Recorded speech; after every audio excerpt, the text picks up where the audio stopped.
Olá, seja bem-vindo, seja bem-vinda. Estamos iniciando mais um Conversa Aberta aqui pela sua TV 15. A nossa conversa hoje é com Janine Lucena, que é ex-secretária de Saúde de João Pessoa. Ela que é candidata a suplente de senador pela candidatura do senador veneziano Vital do Rego, que é candidata à reeleição. Janine, seja bem-vinda, muito obrigado pela presença. Eu que agradeço, Polião, é um prazer estar aqui com você para esse bate-papo. Boa noite e boa noite a todos que estão nos assistindo. Você vem de uma família tradicional da política paraibana, principalmente da política recente da Paraíba, Cícero Lucena, Laura Emília Lucena, Mercinho Lucena. Como é que surgiu essa vontade de passar dos bastidores para a linha de frente da política? Na verdade, eu levo isso mais como uma missão. Como você falou, nós sempre fomos dessa parte de bastidor e não tínhamos intenção política nenhuma. Mas, como somos de uma família política, realmente isso está desde sempre na nossa vida. Há mais de 30 anos que eu convivo com meus pais nesse mundo e sempre o serviço e o servir está dentro da nossa casa. Agora foi um convite realmente inesperado, mas que muito me honrou. Quando o veneziano me convidou para ser a primeira suplente dele, e aceitei isso como verdadeiramente uma missão, para a gente tentar ajudar ainda mais o que a gente já vem fazendo nos bastidores, o que o governador Cícero faz, o que Messinho também faz e o que Laura Emília, minha mãe, tão bem faz, que é ajudar as pessoas.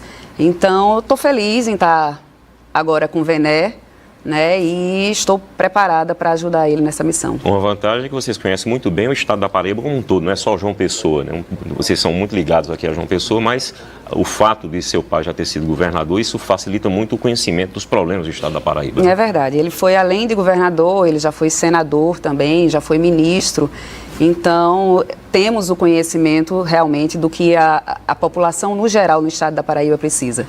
A gente sempre faz essa pergunta ao candidato titular, o que faz um senador, mas o que faz uma suplente de senador? Com certeza, inclusive a gente já conversou sobre isso, eu e Vené, nós vamos estar juntos nos projetos, apoiando, ajudando, levando para a Vené aquilo que a gente acha que é importante para a população. Vou levantar a bandeira, sem dúvida alguma, das mulheres, Então, como suplente, a gente vai estar no mesmo projeto que Vené. Estaremos juntos, lado a lado, trazendo emendas para os municípios e os projetos especiais que a gente precisa realmente fazer com que a gestão pública ela seja mais eficiente e mais eficaz. E eu quero ter um olhar muito especial para a questão das mulheres, não só no combate à violência contra a mulher, mas também na parte do empreendedorismo, de dar oportunidades, da mulher, dela poder, na parte de geração de emprego, de renda, a mulher ela precisa ter esse apoio e, em especial, as mães atípicas, as mulheres que são abandonadas. A grande maioria das mães atípicas, quem é mãe atípica sabe disso, a grande maioria delas são abandonadas pelo parceiro e pela sociedade como um todo. Isso é uma realidade que não é só aqui em João Pessoa, na área metropolitana, isso é no estado inteiro, principalmente no interior do estado, que a gente vê muito isso aí. É realmente um público que é muito esquecido. E é uma bandeira que eu vou levantar e tenho certeza que Vené vai estar junto comigo nessa. Quer dizer que a área de saúde vai ficar em segundo plano? Esse vai ser seu primeiro plano político? Não, de jeito nenhum. Isso faz parte também, essa parte das mães atípicas, tudo isso engloba essa parte da saúde também. E foi justamente como secretária executiva de saúde que eu pude ver e vivenciar mais de perto essa questão. Se você perguntar a qualquer pessoa, o que é que você quer fazer? Se tirar na loteria, vou botar uma empresa, quer ser empreendedor. Esse empreendedorismo feminino, você queria trabalhar em que área especificamente? Precisamente no início, nos pequenos empresários. E isso é muito bacana porque assim, já é uma visão de veneziano, que ele foi inclusive relator da questão do SuperMEI, que aumentou o teto do faturamento dos microempreendedores individuais.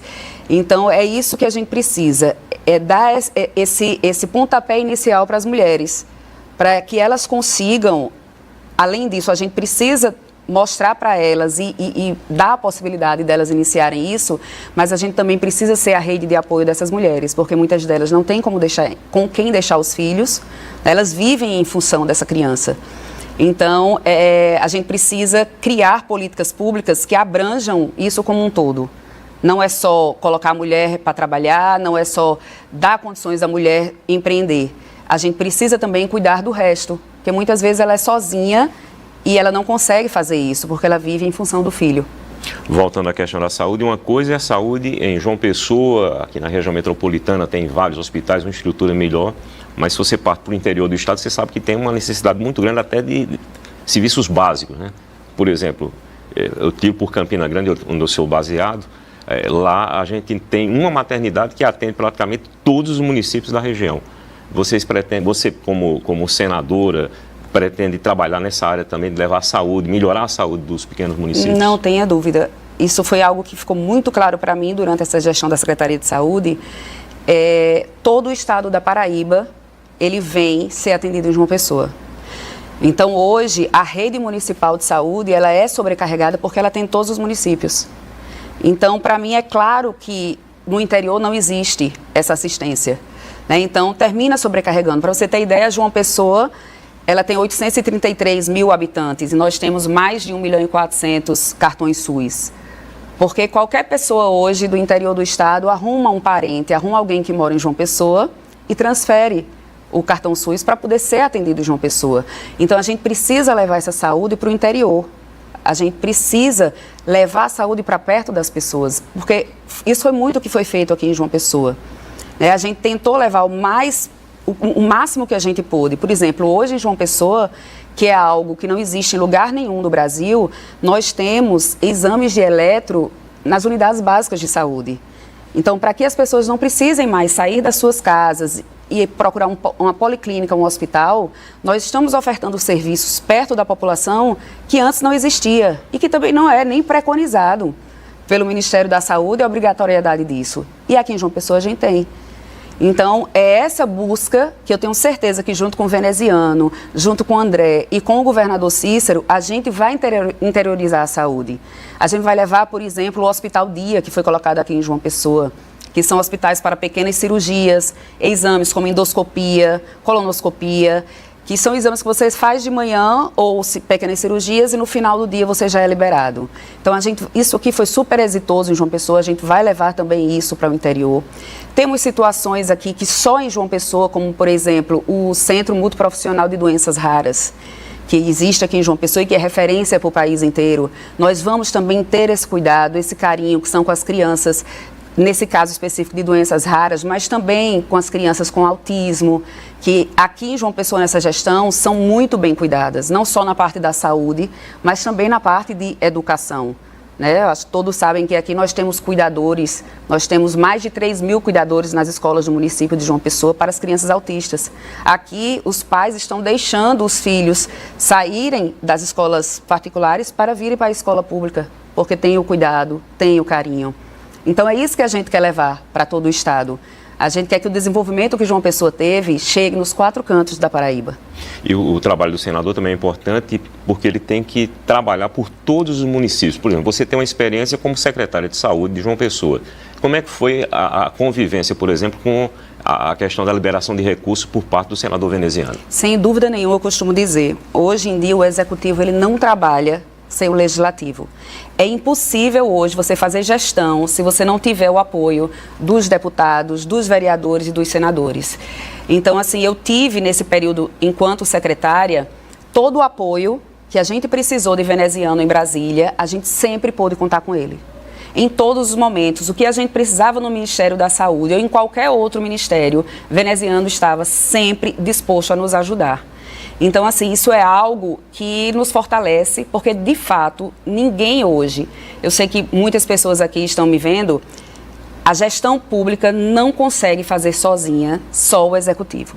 A gente precisa de todo o legislativo, tanto na parte de destinação de emendas, como também nos projetos de lei, para tornar a administração mais rápida, mais eficiente, mais eficaz, para poder o povo ter o resultado. Então, é muito importante. O veneziano esteve o tempo inteiro. Ele conseguiu muitos recursos para a gente na saúde. João Pessoa, aliás, os 223 municípios da Paraíba têm o trabalho do veneziano. Eu posso falar com mais propriedade de João Pessoa, né, porque eu tenho conhecimento de causa. E aqui foi veneziano, por exemplo, acho que todos vão se lembrar, aquela barreira do Castelo Branco, que não podia ter uma chuva, que a barreira tinha risco de desabamento. Foi veneziano que mandou 7 milhões na gestão do prefeito Cícero e foi realizada a obra de lá. Foi veneziano também que fez um investimento de mais de 416 moradias, diminuindo o déficit habitacional da nossa cidade. Então, são de pessoas assim que a gente precisa para dar continuidade a esse trabalho e de conseguir, de fato, chegar em todos os municípios da Paraíba. E é importante ter essa questão do compromisso, né, com o cidadão, aquele cidadão que sai de casa na eleição para ir votar. É diferente de ter envolvimento com a política, né? Tem que ter compromisso e envolvimento, são coisas bem diferentes, né?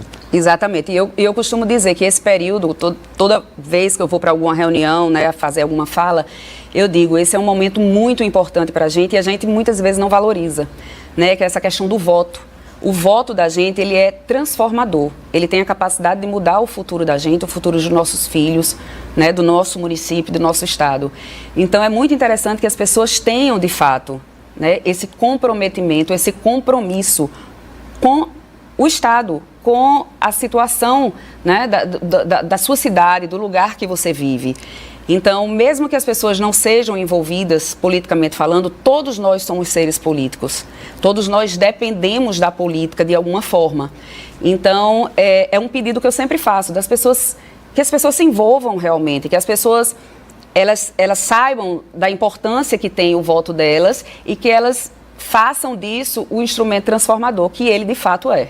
Como é que tem sido a convivência nas ruas com as pessoas? Vocês têm escutado as pessoas nas ruas nessas caminhadas por todo o estado? Sim, a gente sempre, isso aí já é vamos dizer assim, uma bandeira e uma forma de fazer política, né, do governador Cícero e de todos nós. Política se faz assim, né, se faz na escuta, se faz no acolhimento. A gente só consegue fazer realmente as políticas públicas que interessam para a população se a gente escutar a população, senão a gente não tem como fazer. E são essas caminhadas, essa visita, né, nas casas, no corpo a corpo, que a gente vê a necessidade da população. Então, por andar, por sempre ter essa escuta do governador Cícero, é que a gente sabe a real necessidade. Então, a gente sabe o que esse Estado precisa e a gente vai agir exatamente onde está o problema. João Pessoa hoje, acho que é a pérola do turismo no Brasil, né? Todo mundo voltando os olhos aqui para a nossa capital. O turismo também está em pauta na sua provável ida para o Senado? Não. Todos os aspectos que melhorem a situação, né, da nossa cidade, do nosso estado, a gente vai estar voltado para isso. Porque o turismo mesmo de João Pessoa foi algo espetacular nesses últimos anos. Como você bem disse, João Pessoa hoje é a queridinha. A rede hoteleira de João Pessoa, ela tem lotação máxima em todos os feriados, né, em todos os eventos festivos. E isso traz emprego, isso traz renda, né, isso melhora muito a qualidade de vida das pessoas daqui. Obviamente, tem um crescimento gigante e precisam ter gestores que consigam acompanhar isso aí também. Não só na parte do turismo, mas na parte de infraestrutura, porque as pessoas que moram aqui também precisam ter, né, a sua qualidade de vida. Então, assim, João Pessoa cresceu muito, está vista pelo Brasil e pelo mundo inteiro, e a gente quer exatamente isso, a gente quer que o Estado ele tem os seus setores reconhecidos, porque o nosso estado é rico demais, né? Nós temos muitas riquezas, nós temos artesanato, nós temos agricultura, e cada setor e cada região tem a sua peculiaridade. E é isso que a gente tem que ir, sabendo de cada região o que é que a gente precisa investir para poder essas regiões também se desenvolverem como João Pessoa se desenvolveu. A rapidez desse desenvolvimento às vezes traz muitas mazelas, como a gente chama no jornalismo, questão de segurança, de infraestrutura, de engarrafamento, e João Pessoa sofre com tudo isso. O pessoense, o paraibano sofre com tudo isso também, né? Isso aí é um fato, né? Toda cidade que cresce, ela de fato precisa ter o acompanhamento. Mas até pela própria dinâmica da cidade, né? Sim, a dinâmica da cidade faz com que isso vem sendo feito nessa gestão do prefeito Cícero, porque tem algo que é muito interessante. João Pessoa cresceu muito e quando o ex-prefeito Cícero entrou na gestão, João Pessoa, na parte da administração, ela estava defasada. Por exemplo, João Pessoa cresceu e não foram construídos mais PSFs. Então, quando a gente entrou, praticamente 30% da população de João Pessoa não tinha atenção básica, não tinha um PSF no seu bairro ou na sua área para ser atendido. Então, é muito importante e fundamental que a cidade ela acompanhe também na parte básica, na parte de infraestrutura, né? Como nós fizemos agora, nós precisamos, na verdade, resolver um problema histórico que estava vindo, para poder, a partir daí, desenvolver, vamos dizer assim. A gente partiu para resolver o que era urgente, para depois começar a resolver o que era importante. Porque a urgência na saúde, ela trata de vidas, né? Então, muitas vezes, a gente não pode deixar de priorizar isso, né? A gente precisa realmente tocar no que é urgente, naquela necessidade. E estava, de fato, um caos a saúde de João Pessoa. Eram 58 unidades de saúde sem médico, não tinha medicamento, não tinha uma unidade de saúde com condições estruturais de atendimento. Eram todas morfadas, não tinha ar-condicionado. E hoje isso é uma realidade que não existe. Então a gente teve que partir do básico, dessa parte realmente de infraestrutura, para poder acolher essa população que antes não tinha nem para onde ir na atenção básica. Isso fora diversas outras medidas que foram tomadas na parte de média e alta complexidade.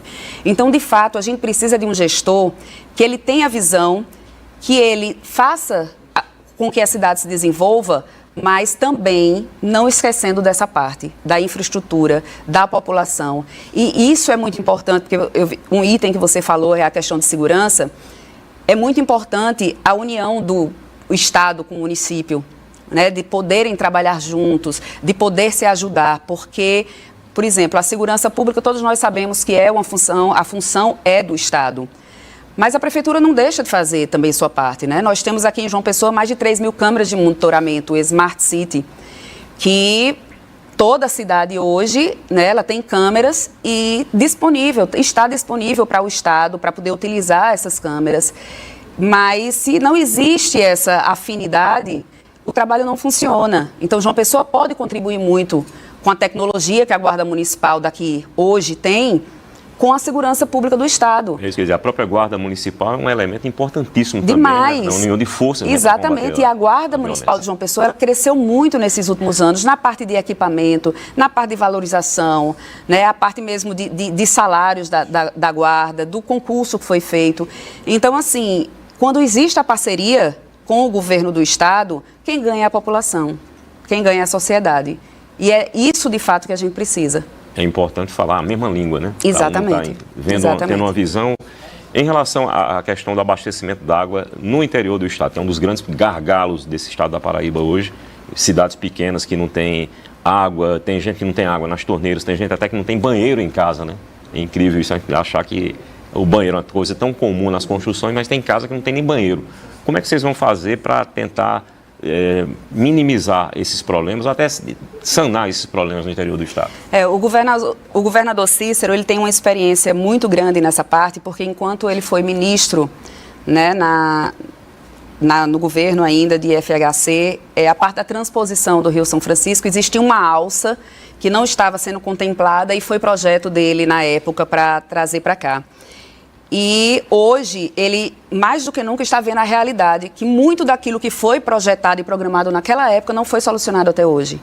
Porque muito da parte que era responsabilidade do governo do estado não foi feito. Então, o governo fez muita propaganda de que teve tal adutora em um lugar, em outro, e de fato não existiu. Na prática? Na prática, não chegou água na casa dos paraibanos. E agora um problema maior e mais preocupante ainda foi a questão da Cagepa, né, da privatização da Cagepa, que tem um projeto aí de 30 anos, né, para essa parte de saneamento básico, que várias cidades não foram contempladas. Então, assim, essa questão da água é algo muito sério, mas que Veneziano, juntamente com Cícero, eu tenho certeza que a partir de 1º de janeiro, isso será solucionado na parte, a parte mesmo, ele já disse inúmeras vezes que a licitação vai ser cancelada, porque de fato venderam a Cagepa da noite para o dia, né, numa operação que até hoje ninguém entende, para uma empresa espanhola, que nem na Espanha ela pode participar de licitação. Então, de fato, é algo um pouco obscuro. E é inaceitável que nos dias de hoje as pessoas não tenham minimamente água para beber dentro de casa. E, se não me engano, são 75 municípios, né, que vão ser beneficiados, e o valor desse contrato de 30 anos, né, se você dividir o valor do contrato pelos 30 anos, é um para esse valor ser utilizado na área de saneamento básico é mínimo, né? Um investimento muito pequeno. Né? Exatamente. Então é algo assim que precisa ser revisto e é um dos grandes problemas hoje. Esse problema da água é porque a gente que vive aqui em João Pessoa, a gente não tem tanta noção. Mas até em João Pessoa mesmo, quem mora aqui já percebeu que depois da privatização do que houve, vários bairros aqui em João Pessoa estão tendo problema também. Problemas que não existiam, a gente está tendo hoje em dia, com falta de água. Então, assim, realmente é seríssimo esse problema, mas eu tenho certeza que Cícero, com o veneziano, com o André, né, com essas pessoas, os deputados federais, os estaduais que estão aí com esse mesmo olhar, todos eles vão juntos resolver esse problema. Além de envolvimento com a política, você também tem sua vida pessoal. Quem é Janine Lucena? Boa. Eu começo dizendo que a minha maior e melhor função é a de mãe. Eu sou mãe de 2 crianças maravilhosas, Davi e Maria. Davi tem 17 anos, Maria tem 10. São, de fato, minha razão de viver. Eu sou formada em Direito, mas nunca cheguei a exercer porque, enquanto estava na faculdade, eu já comecei a colocar minha empresa, minha primeira empresa. E sou empresária há mais de 20 anos, da iniciativa na área de alimentação, de fast food. Então, na iniciativa privada, eu estou há mais de 20 anos. Né? E nunca quis, de fato, participar da política ativamente, né? Como eu digo, na frente das atividades. Mas sempre estive envolvida nos bastidores, sempre participei. E meu pai sempre conta que eu tinha 10 anos de idade quando pedi para fazer o meu primeiro discurso. Foi um comício de Ronaldo, ainda, né, naquela época, 90, em Sousa, na terra da minha mãe. Eu tinha 10 anos de idade e a partir dali disse que eu comecei a pedir para fazer discursos e meio que já tinha mostrava um pouco essa veia política, mas também nunca tive interesse, de fato, de trabalhar assim. Mas essa parte de ajudar as pessoas, essa missão de ouvir, de acolher, isso sempre fez parte da vida da gente, da minha família como um todo. E sempre foi isso que nos moveu. Mas, assim, eu tive também muitas decepções nessa parte da política, pelo histórico do meu pai, pelo que ele viveu. E eu cheguei a ser contra ele voltar para a vida pública. Quando ele passou aquele período, né, fora, eu costumo dizer que foi o período mais tranquilo da nossa vida, onde a gente teve mais paz e, né, mais fortalecido como família. E quando foi para ele voltar, eu disse, se o senhor voltar, tô junto, sou a primeira a puxar a bandeira. Agora, a minha vontade mesmo era que o senhor ficasse onde está. Mas eu percebi que o povo queria que ele voltasse. E aquilo ali passou a ser, de fato, a vontade da família inteira. Então, assim, Janine, para mim, o que mais importa na minha vida realmente é essa questão do servir, né, de ajudar mesmo as pessoas. E é isso que me sustenta e foi isso, por exemplo, que me fez aceitar ir para a Secretaria de Saúde do município. Porque ali eu vi que tinha uma possibilidade muito grande de eu ajudar as pessoas. Né? Talvez eu não tinha nem a dimensão do tanto que eu poderia ajudar. E que hoje eu consigo enxergar isso. Mas foi uma experiência, foi o maior desafio da minha vida, sem dúvida alguma, a secretaria. Mas ela me abriu um leque de opções e me fez ver que o quanto as pessoas precisam, né, da ajuda daqueles que podem ajudar. Então, hoje para mim, como eu digo, eu tive essa missão e acho que eu continuo tendo a missão de poder escutar as pessoas, de poder ajudar, de poder fazer o bem.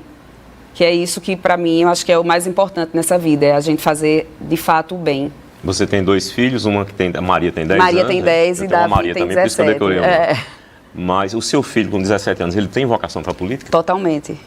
Até me assusta, porque, assim, todos que o conhecem falam a mesma coisa. Ele é educado, ele entra em qualquer ambiente, ele tem um coração maravilhoso, pensa só em ajudar as pessoas. Então, todo mundo chega e olha, o próximo tá aí, o próximo tá aí. E aí o coração de mãe já fica, né?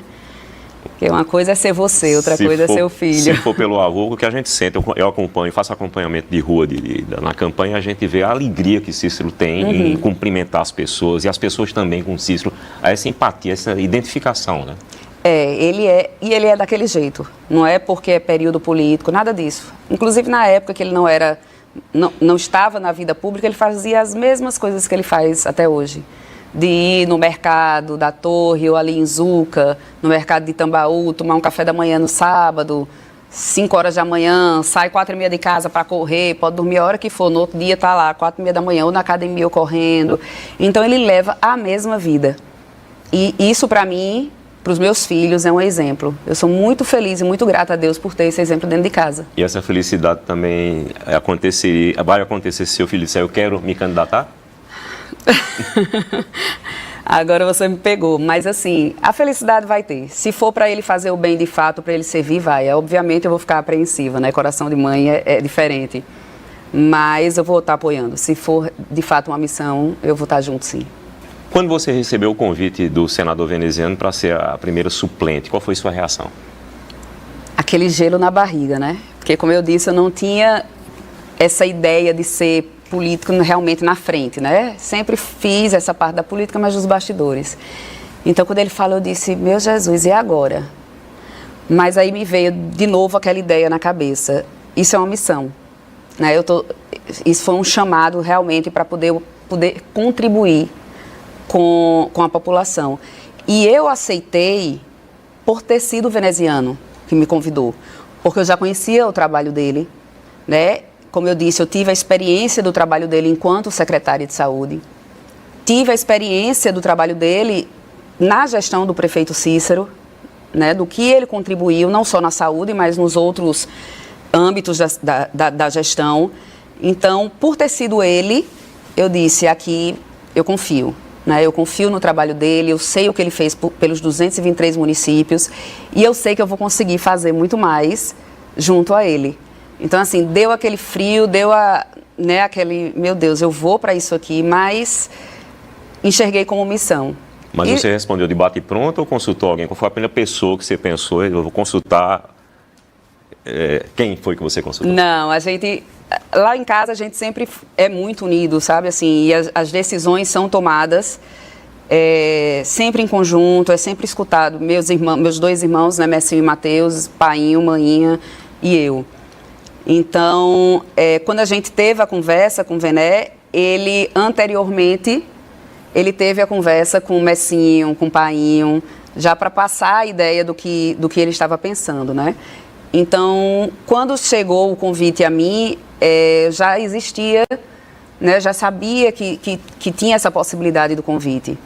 Então, de fato, eu aceitei de pronto e assim, de imediato, falei com a família toda, que a gente tem o grupo da família, aí é de uma vez só que a gente fala com todos ao mesmo tempo. Então, foi Maninha, Messinho, Mateus e Painho. E foi unanimidade? Todos concordaram. A gente sempre se apoia. Seu pai, Cícero Lucena, te aconselha em quê? Qual o mau conselho que ele te deu nessa campanha? Na verdade, meu pai, ele faz... são práticas de vida. Para mim, os maiores conselhos que ele dá é o exemplo dele, né? Então, assim, por exemplo, num momento como esse, de decidir ser suplente, é sempre assim, você está pronta, é uma missão. Você está pronta para isso? Você sabe que vão jogar pedras, você sabe que você vai ser vitrine, mas você sabe que a gente tem um Deus que é maior do que tudo isso. E é sempre nesse sentido. A gente vai, enfrenta, todos juntos.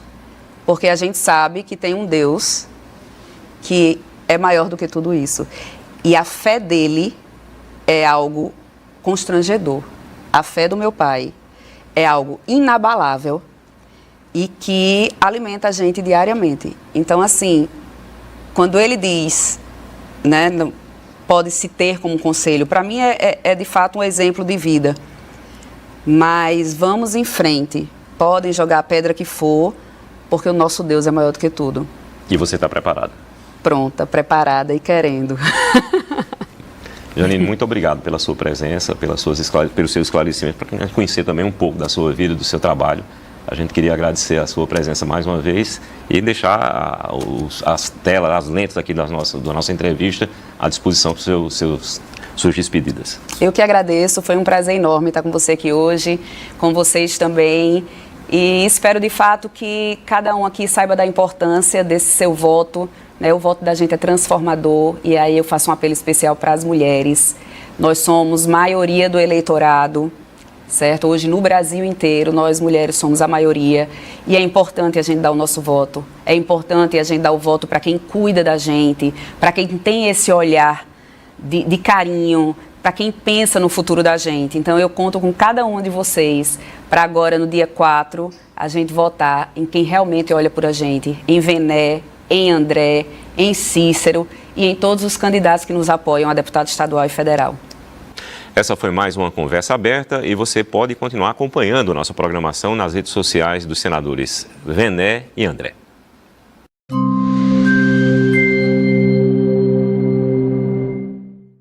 Para seguir trabalhando pelo Brasil e pelo povo da Paraíba, é preciso reeleger senadores e senadoras preparados e aliados com o nosso projeto.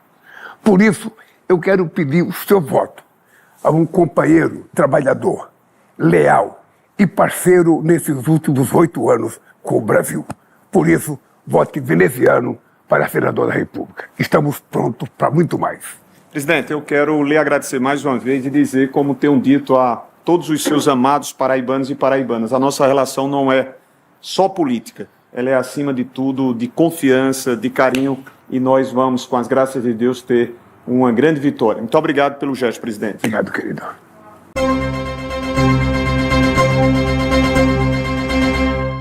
Olá, seja bem-vindo ao Estúdio 15. No programa de hoje nós vamos conversar sobre a participação de lideranças históricas do Partido dos Trabalhadores na campanha pela reeleição do senador Veneziano Vital. Veneziano recebeu o apoio público do presidente Lula, que o definiu como um companheiro trabalhador, leal e parceiro do projeto político que governa o Brasil. Mas o que esse apoio representa para a campanha? Para essa conversa, recebemos 2 ex-presidentes do PT na Paraíba, Jackson Macedo e Charlton Machado. Também participa do programa o professor e analista político Flávio Lúcio Vieira, que vai nos ajudar a compreender esse cenário político da Paraíba e os movimentos desta campanha eleitoral. Jackson, Charlton, professor Flávio, sejam bem-vindos ao Estúdio 15. É uma satisfação receber vocês. É um prazer. Como é que está a situação do PT, a inserção do PT dentro da campanha política da Paraíba hoje? Charlinho? Bom, a campanha do presidente Lula tem buscado dialogar com todos os candidatos, né, que apoiam o seu nome, o seu projeto de reeleição. Então isso tem sido muito importante, né? Nós temos feito fazendo uma campanha ampla, uma campanha de forte mobilização, de participação entre os setores diversos da sociedade. É uma campanha que procura dialogar com todos os segmentos, né? E principalmente com os partidos e com os candidatos aliados, independente de que aliança esses candidatos estejam.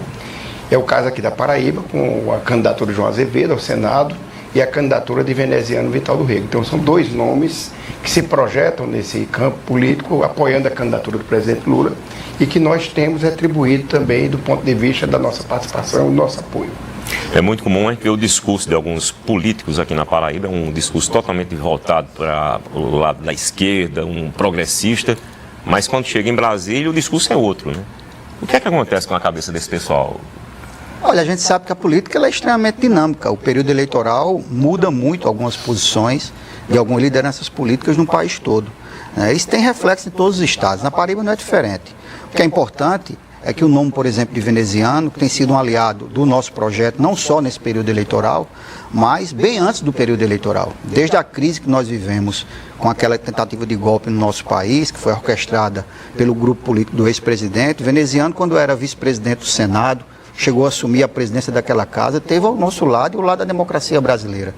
Não tem sido um aliado do nosso projeto, não só do presidente Lula, mas um aliado da democracia, do nosso país, da defesa da Constituição, já de muito tempo. Então, assim, a relação política que temos com o Veneziano nessa eleição não é uma coisa construída para essa eleição. É uma coisa que foi construída já há muito tempo e com certeza é uma aliança que é um projeto que tem muita história, por tudo que ele representa, mas também tem muito futuro na relação com o presidente Lula e com o nosso partido. Mas isso vem causando também uma ciumeira grande, porque quando o filho é bonito, todo mundo quer ser o pai, né? Não, mas eu acho que isso faz parte. Logicamente que outras lideranças políticas se aproximam no período eleitoral, mas é importante reafirmar o que o presidente Lula disse no último vídeo que gravou para Veneziano. Veneziano foi um aliado fiel ao nosso projeto, se comportou como um grande defensor da democracia, não só nesse período eleitoral, mas como disse, bem antes desse período. Então, não tenha dúvida que o presidente Lula e o Partido dos Trabalhadores vai ajudar com toda a força na reeleição de Veneziano aqui em nosso estado. Professor Flávio, a gente vai ter agora a renovação de 2/3, né, do Senado, mas o 1/3 que fica lá, os que vão se submeter à eleição só em 31, já tem, acho que são 27, mas pelo menos 17 são ligados à direita, né? Essa renovação que vai ter agora nessa eleição não pode ampliar esse espectro da direita na governabilidade do país? Sim, isso pode acontecer, né? Aliás, isso é declarado, né? A tendência é essa, né? Pelo menos é o que se vê a preço das pesquisas hoje, do né? candidato Flávio Bolsonaro, ele não esconde isso de ninguém, fazer uma maioria no Senado para buscar o impeachment de ministro do Supremo, né? O que, se acontecer, vai gerar uma crise. Nós já vivemos uma crise, né? Uma crise institucional. Acho que o governo Lula distensionou um pouco, né? Aquilo que durante 4 anos do governo Bolsonaro nós vivemos nesse processo de tensão constante, né? Quantas vezes aquelas manifestações de 7 de setembro, as ameaças claras que ele, na presidência da República, né? Você lembra, tem aquele discurso que o ex-presidente fez em São Paulo, né? Ameaçando, dizendo que não iria cumprir mais nenhuma decisão do Supremo, atacando Alexandre de Moraes, né? E ali havia uma clara intenção de submeter o Supremo às vontades do ex-presidente, né? Então eu acho que esse é o grande risco que a democracia corre, né?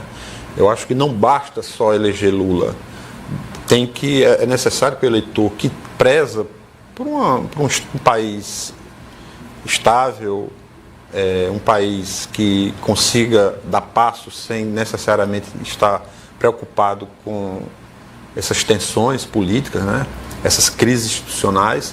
Então, o eleitor que pensa nesses termos, ele tem que também viabilizar o próximo governo, né? A eleição de Lula, mas também que dê a ele condições de governar com certa tranquilidade, né? Porque o que acontece normalmente quando o eleitor, por exemplo, o lulista, ele vota em candidatos que não são governo, né? ou que às vezes até de oposição, vão ser de oposição lá, isso só cria problema. Ou seja, se a prioridade dele é Lula, eleger Lula, ele tem que pensar que Lula ter tranquilidade no Congresso, no Parlamento, é essencial para que o governo prospere, que o governo dê frutos, né, no próximo mandato. Charles, qual foi o papel, o ponto decisivo do trabalho de Veneziano que conquistou o coração do PT paraibano? Olha, mais do que qualquer coisa, Veneziano reúne 2 condições que eu acho que são fundamentais. A primeira, ele é um senador experiente, tem uma experiência acumulada, foi vice-presidente do Senado, circula bem entre todos os segmentos que ali estão compondo a mesa do Senado, mas também as lideranças partidárias. Então você tem alguém que consiga levar a voz do governo, a voz do debate político do governo, das demandas que também são fundamentais das políticas públicas. Isso é necessário. A segunda coisa que eu acho que é mais importante ainda é a lealdade, não a lealdade ao Lula, a lealdade às instituições democráticas, que eu acho que isso é maior do que o próprio Lula, do que um governo. Isso é muito mais forte, né? Então, Veneziano tem demonstrado isso dos 8 anos que esteve lá, né, no Senado brasileiro, e como presidente da Câmara, ele sempre teve um papel de muito respeito às instituições democráticas. E é isso que tanto Flávio como o Jacques está dizendo, está em jogo. está se colocando uma eleição via democrática para uma ação que não é democrática, que é eleger personagens conservadores da política, que é legítimo você eleger personagens conservadores da política, isso faz parte do jogo, mas você eleger alguém que já se coloca como alguém que vai tentar chegar ao Supremo, ao Congresso Nacional, ao Senado, para derrotar as instituições democráticas. Isso é muito perigoso. Isso é um risco muito alto para o Brasil. Então a eleição de um nome como o de veneziano é uma segurança para nós. É uma segurança que nós vamos ter não só uma voz de fidelidade à democracia, às instituições democráticas, mas também uma voz de respeito, que é ouvida, não na Paraíba somente, mas também no Brasil. Esse posicionamento do PT, é difícil dizer isso, mas vai conseguir unanimidade dentro do partido aqui na Paraíba? Bom, o que nós temos dito, e pelo que eu tenho conversado com todas as pessoas, não vejo nenhuma resistência ao nome veneziano. Obviamente você pode encontrar um ou outro petista que talvez não vote nessa chapa que nós estamos defendendo. Mas isso tem sido o pensamento comum. Essa tem sido a recomendação mais explícita possível do presidente Lula. Já dita mais de uma vez, né? Lula tem 2 candidatos ao Senado. O Senado é tão importante para nós quanto eleger o presidente, como disse Flávio, porque a eleição do presidente Lula é uma eleição que é maior do que ele também. Representa a soberania, representa a defesa de um projeto democrático de país que nós conquistamos lá nos anos 80 com a transição, mas também representa fundamentalmente que nós temos umas casas harmônicas, não casas submissas, mas harmônicas e respeitosas com um ambiente democrático que nós construímos. Então, assim, no PT, que nós temos conversado com lideranças, parlamentares, filiados, não vejo resistência. Inclusive, eu tenho tido dificuldade na distribuição de material, porque as pessoas pedem material veneziano com Lula. E não pode ter material colado, porque nós estamos em alianças diferentes.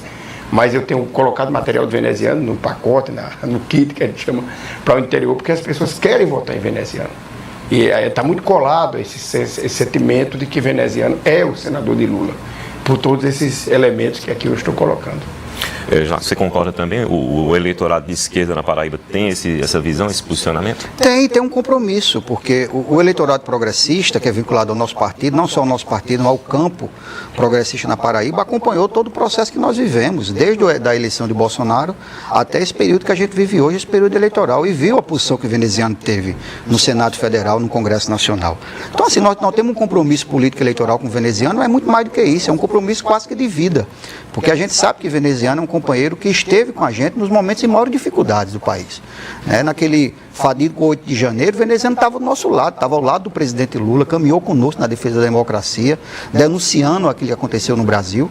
E a gente sabe que o Senado Federal, nessa disputa de 2026, vai ser a disputa mais dura que nós vamos ter que enfrentar. É a Casa Legislativa que nós temos mais dificuldade de manter relação pela quantidade de senadores de um campo da direita fascista nacional, está mais presente naquela casa e naquele ambiente legislativo. Então eu acho que a eleição de veneziano para nós é não só a vitória de um companheiro, né, que é aliado do nosso projeto, aliado do presidente Lula, mas é fundamentalmente aliado da democracia brasileira, que respeita a Constituição e vai ser, com certeza, pelos próximos 8 anos, um grande defensor desse projeto nacional do país que a gente defende.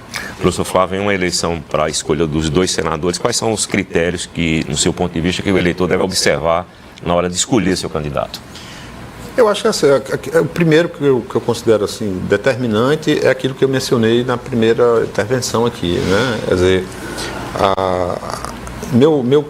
meus candidatos estão alinhados com a presidência da República, com o meu candidato a presidente, né? Eu acho que esse é o primeiro critério. O segundo é a coerência na trajetória. Né? Eu gosto de citar o seguinte: veneziano é senador há 8 anos e ele passou 4 anos na oposição ao governo Bolsonaro. Né? Diferente de outros políticos que nós vemos aqui, né? Que ficam navegando de acordo com seus interesses particulares, né? E também de acordo com o vento da política. Né? Veneziano tem uma trajetória de alinhamento aos governos do PT, né, que o colocam numa posição de confiabilidade ao ponto de Lula, mesmo o PT na Paraíba estando em outro palanque, né, o Lula grava um vídeo e manifestando apoio, que não, aliás não foi só um, né? São vários, que Lula, essas manifestações de Lula, e o partido de Lula, que é o PT aqui na Paraíba, indica, né? Recomenda, apoia o nome de veneziano ao lado de João Azevedo. Então, isso tem um significado muito importante para o eleitor, né? Que é a ideia de que veneziano é capaz de transitar, né? É capaz de mesmo não estando na mesma coligação, receber o apoio de um partido tão importante quanto o PT e do atual presidente da República, né? E eu acho que outro critério é ver também, o terceiro, é ver como esses posicionamentos de veneziano foram importantes em momentos chaves da política brasileira, né? Jackson lembrou en passant aí o episódio de 8 de janeiro, né? Que veneziano era vice-presidente do Senado, mas nesse dia específico ele assumia a presidência, né? E veneziano não houve nenhuma dubiedade nos posicionamentos dele, né? Ele foi muito explícito, muito claro, e se juntou à presidência da República e ao Supremo para condenar aqueles atos, né? Que são atos golpistas, e assim ajudar de maneira decisiva na preservação do regime democrático aqui no Brasil.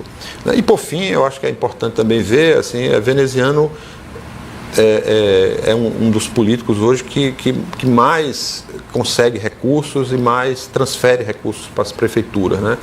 Isso independente de apoio político, de partido, etc. Então o veneziano tem se mostrado um político que honra o mandato que o povo lhe deu, né? E eu acho que esses 4 critérios aí, se observados, indicam a necessidade de reeleger veneziano, né? Deixa eu dar um pouquinho de lenha na fogueira. O Nabor Vanderlei, ele apareceu numa assembleia do PT discursando. Como é que pode explicar aquilo dali? Bom, o convite foi extensivo a todos os candidatos que estão na nossa aliança, né? Todos os candidatos. Nós estamos numa aliança formal. Então não há nenhuma dubiedade quanto a isso. Mas o veneziano esteve também presente, circulou com a militância, conversou com os filiados, foi convidado para falar também, por motivo de uma agenda que ele tinha naquele mesmo dia, ele saiu mais rápido, né? Mas é o candidato que é passado pela militância, né? Inclusive nós temos cobrado muito dele essa participação nos fóruns de que o PT está se colocando, inauguração do comitê, convenção, né? Participação de outros eventos, porque é muito importante. Há um reconhecimento nosso de veneziano e há uma militância nossa com vontade demais de votar em veneziano.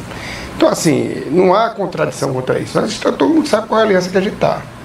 E qual foi a aliança que foi construída nacionalmente para nós aqui na Paraíba. Agora, isso foi feito dentro de uma discussão muito madura de que o PT tem 2 candidatos ao Senado na Paraíba. E que esses 2 candidatos representam o sentimento de responsabilidade do presidente Lula com o Brasil, que é a candidatura de João Azevedo e a candidatura de veneziano Vital do Rego. Isso aí não foi, nós nunca escondemos isso de ninguém. E temos respeitado esse pacto de uma forma muito correta, né? E tem sido o que nós temos feito do ponto de vista dos debates internos, das discussões estaduais, do debate com a militância, com os pré-candidatos. Me parece quase todos, eu não conheço nenhum pré-candidato que defenda outra candidatura ao Senado que não seja essas 2. Então, assim, nós estamos muito tranquilos quanto a isso. E acredito que veneziano também, né? Porque ele sabe a responsabilidade e o compromisso que tem o PT com aquilo que o Lula definiu que era estratégico para o país, que é eleger 2 senadores que representam um sentimento de responsabilidade com a democracia. Mas eu queria colocar outra coisa que eu acho que o Flávio colocou que é importante. Veneziano é da nossa geração, né? Quase estudamos juntos, praticamente, né? Por disciplinas diferentes, mas veneziano, poucas pessoas sabem disso. Ele chegou a cursar ciências sociais no começo, chegou a fazer de ciências sociais, depois foi para direito, né, na estadual. E se você faz uma leitura da trajetória política de veneziano nunca militou em partidos de direita. Isso é muito importante que se diga também. Veneziano vem lá do PDT nos anos 90, né, ainda é muito jovem, depois ele vai para o MDB, depois é eleito senador pelo PSB, e depois volta ao MDB para conduzir um partido que é importante, que é oriundo do processo democrático brasileiro. Hoje preside um grande partido brasileiro. Então, assim, essa trajetória eu acho que é muito sólida, é muito importante para que a gente possa avaliar também o compromisso com a candidatura ao Senado. Como é que a gente consegue explicar o comportamento de alguns eleitores, gente de classe baixa, que sofre para fazer feira, para manter as contas em casa e vota contra as políticas sociais do governo, como o governo do PT? Olha, isso tem sido estudado já há muito tempo. O PT, quando Lula foi eleito em 2002, fez uma revolução nesse país do ponto de vista das políticas públicas sociais. Isso foi uma grande novidade para o nosso país. Essas políticas elas vêm crescendo fortemente desde aquele primeiro governo do presidente Lula e chega um período que a população sempre vai querer mais. Então, muitas vezes o Bolsa Família, o ProUni, o Luz para Todos, esses programas históricos, que já se tornaram históricos, eles se tornam praticamente política de Estado. E as pessoas deixam de identificar aquela política como uma política de um presidente ou de um partido. Eu não acho isso ruim, eu acho isso bom. Então é importante saber, por exemplo, o Bolsa Família hoje ele tem um caráter mais de política de Estado. Então é muito difícil que um governo que assuma o governo federal, por exemplo, acabe com o Bolsa Família. Não vai conseguir acabar. Agora o PT tem que ter a compreensão, eu acho que tem tido, e o presidente Lula no seu programa de governo desta eleição, que eu tive cuidado de ler, está sugerindo coisas além desses programas que foram iniciados ali em 2003. Eu acho que o grande desafio do PT, o grande desafio do presidente Lula é construir um quarto mandato para ele que traga inovações do ponto de vista das políticas públicas, quer sejam políticas sociais, educacionais, políticas de infraestrutura. A gente tem que levar novidade para a vida das pessoas, para que as pessoas possam realmente compreender que esse projeto de país, que não só é um projeto de defesa da democracia, que é importante dizer, que essa eleição é a afirmação da democracia brasileira, mas é um projeto de país que vai melhorar mais ainda a vida das pessoas, como melhorou. O presidente Lula, quando assumiu agora no terceiro mandato, mais uma vez tirou o país da lista terrível da pobreza e da miséria do Brasil. Hoje o Brasil sai definitivamente dessa lista de países que estão abaixo da linha da pobreza. Eu acho que nós temos que construir agora políticas públicas de inclusão, de geração de emprego, para que a gente possa realmente colocar o Brasil definitivamente numa linha de desenvolvimento, que é isso que a gente quer para o quarto mandato do presidente. Professor Flávio, qual é o seu posicionamento? Eu acho que o que Jackson coloca é correto, no sentido de que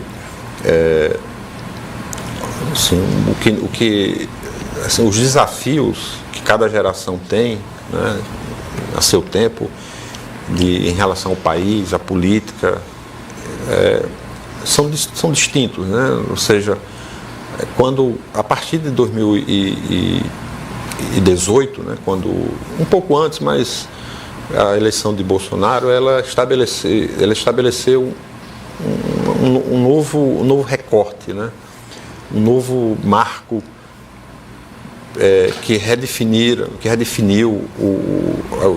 os embates aqui no Brasil. Isso não acontece só aqui, é um fenômeno praticamente global, A ascensão dessa extrema-direita, que tem esse viés ditatorial, autoritário,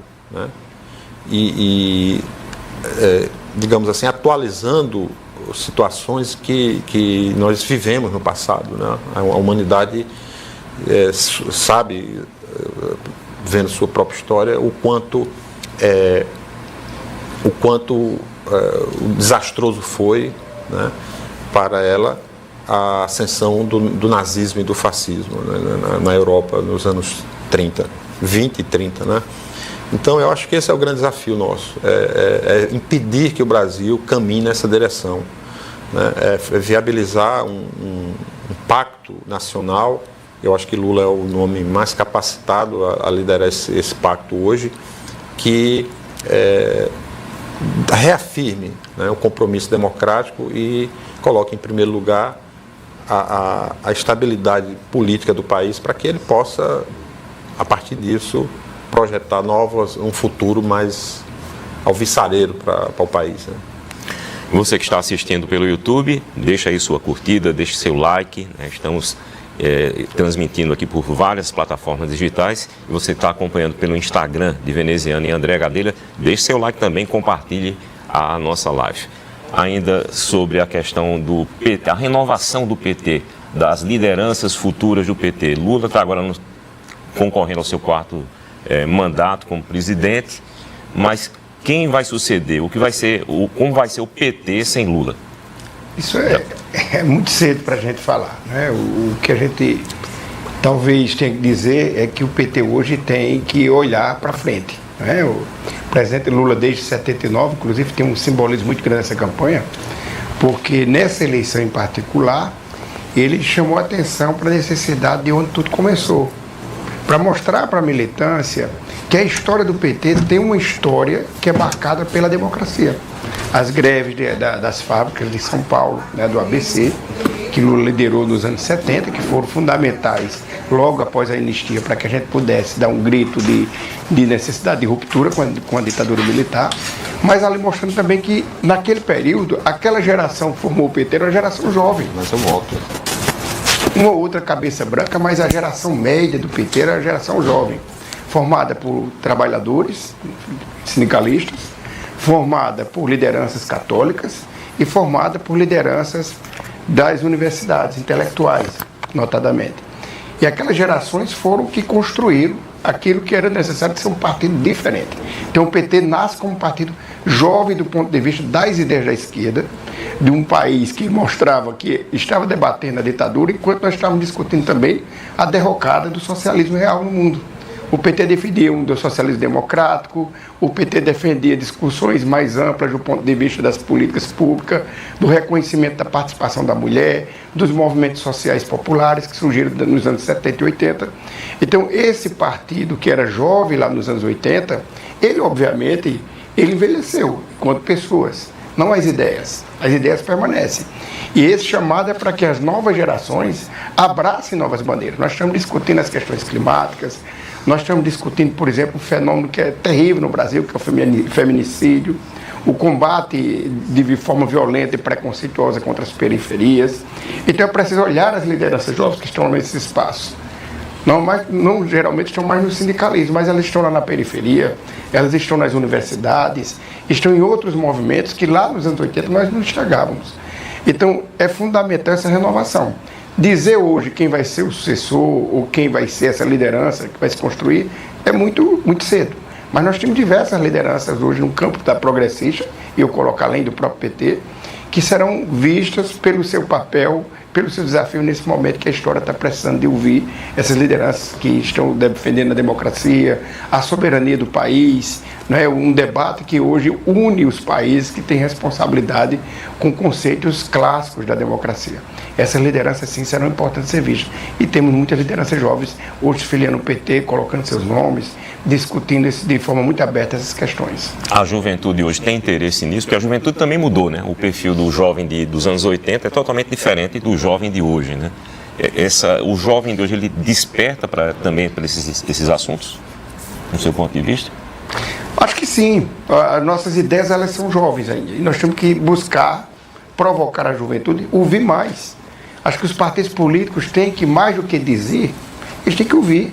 Como é que se forja um programa se você não constrói um programa a partir da perspectiva que se tem para a sociedade, a partir dos próprios agentes públicos, né, dos cidadãos, das lideranças? Então você tem que começar a ouvir essas questões. Nós tivemos, por exemplo, um crescimento muito grande de lideranças jovens do movimento trans no Brasil, do movimento periférico, do movimento negro, né, dos movimentos de cultura jovens que estão se colocando no país. Então eles são muito importantes. Eles estão dizendo ao PT que é muito mais importante discutir uma cultura que está na periferia, que é muito mais importante alargar o debate conceitual que nós tínhamos de gênero lá nos anos 80. Hoje as questões são maiores. Então o PT está aprendendo esse novo ciclo histórico. E isso é fundamental para nos tornar um partido velho, né? Mas nossos princípios, a defesa de um país soberano, democrático, de igualdade, isso permanece, e eu acho que essas ideias não envelhecem. Trazendo aqui para Paraíba, essa também é o mesmo posicionamento? Sem dúvida, eu acho que o PT busca cada dia, como o professor Charles falou, buscar a sua renovação, a renovação dos seus quadros.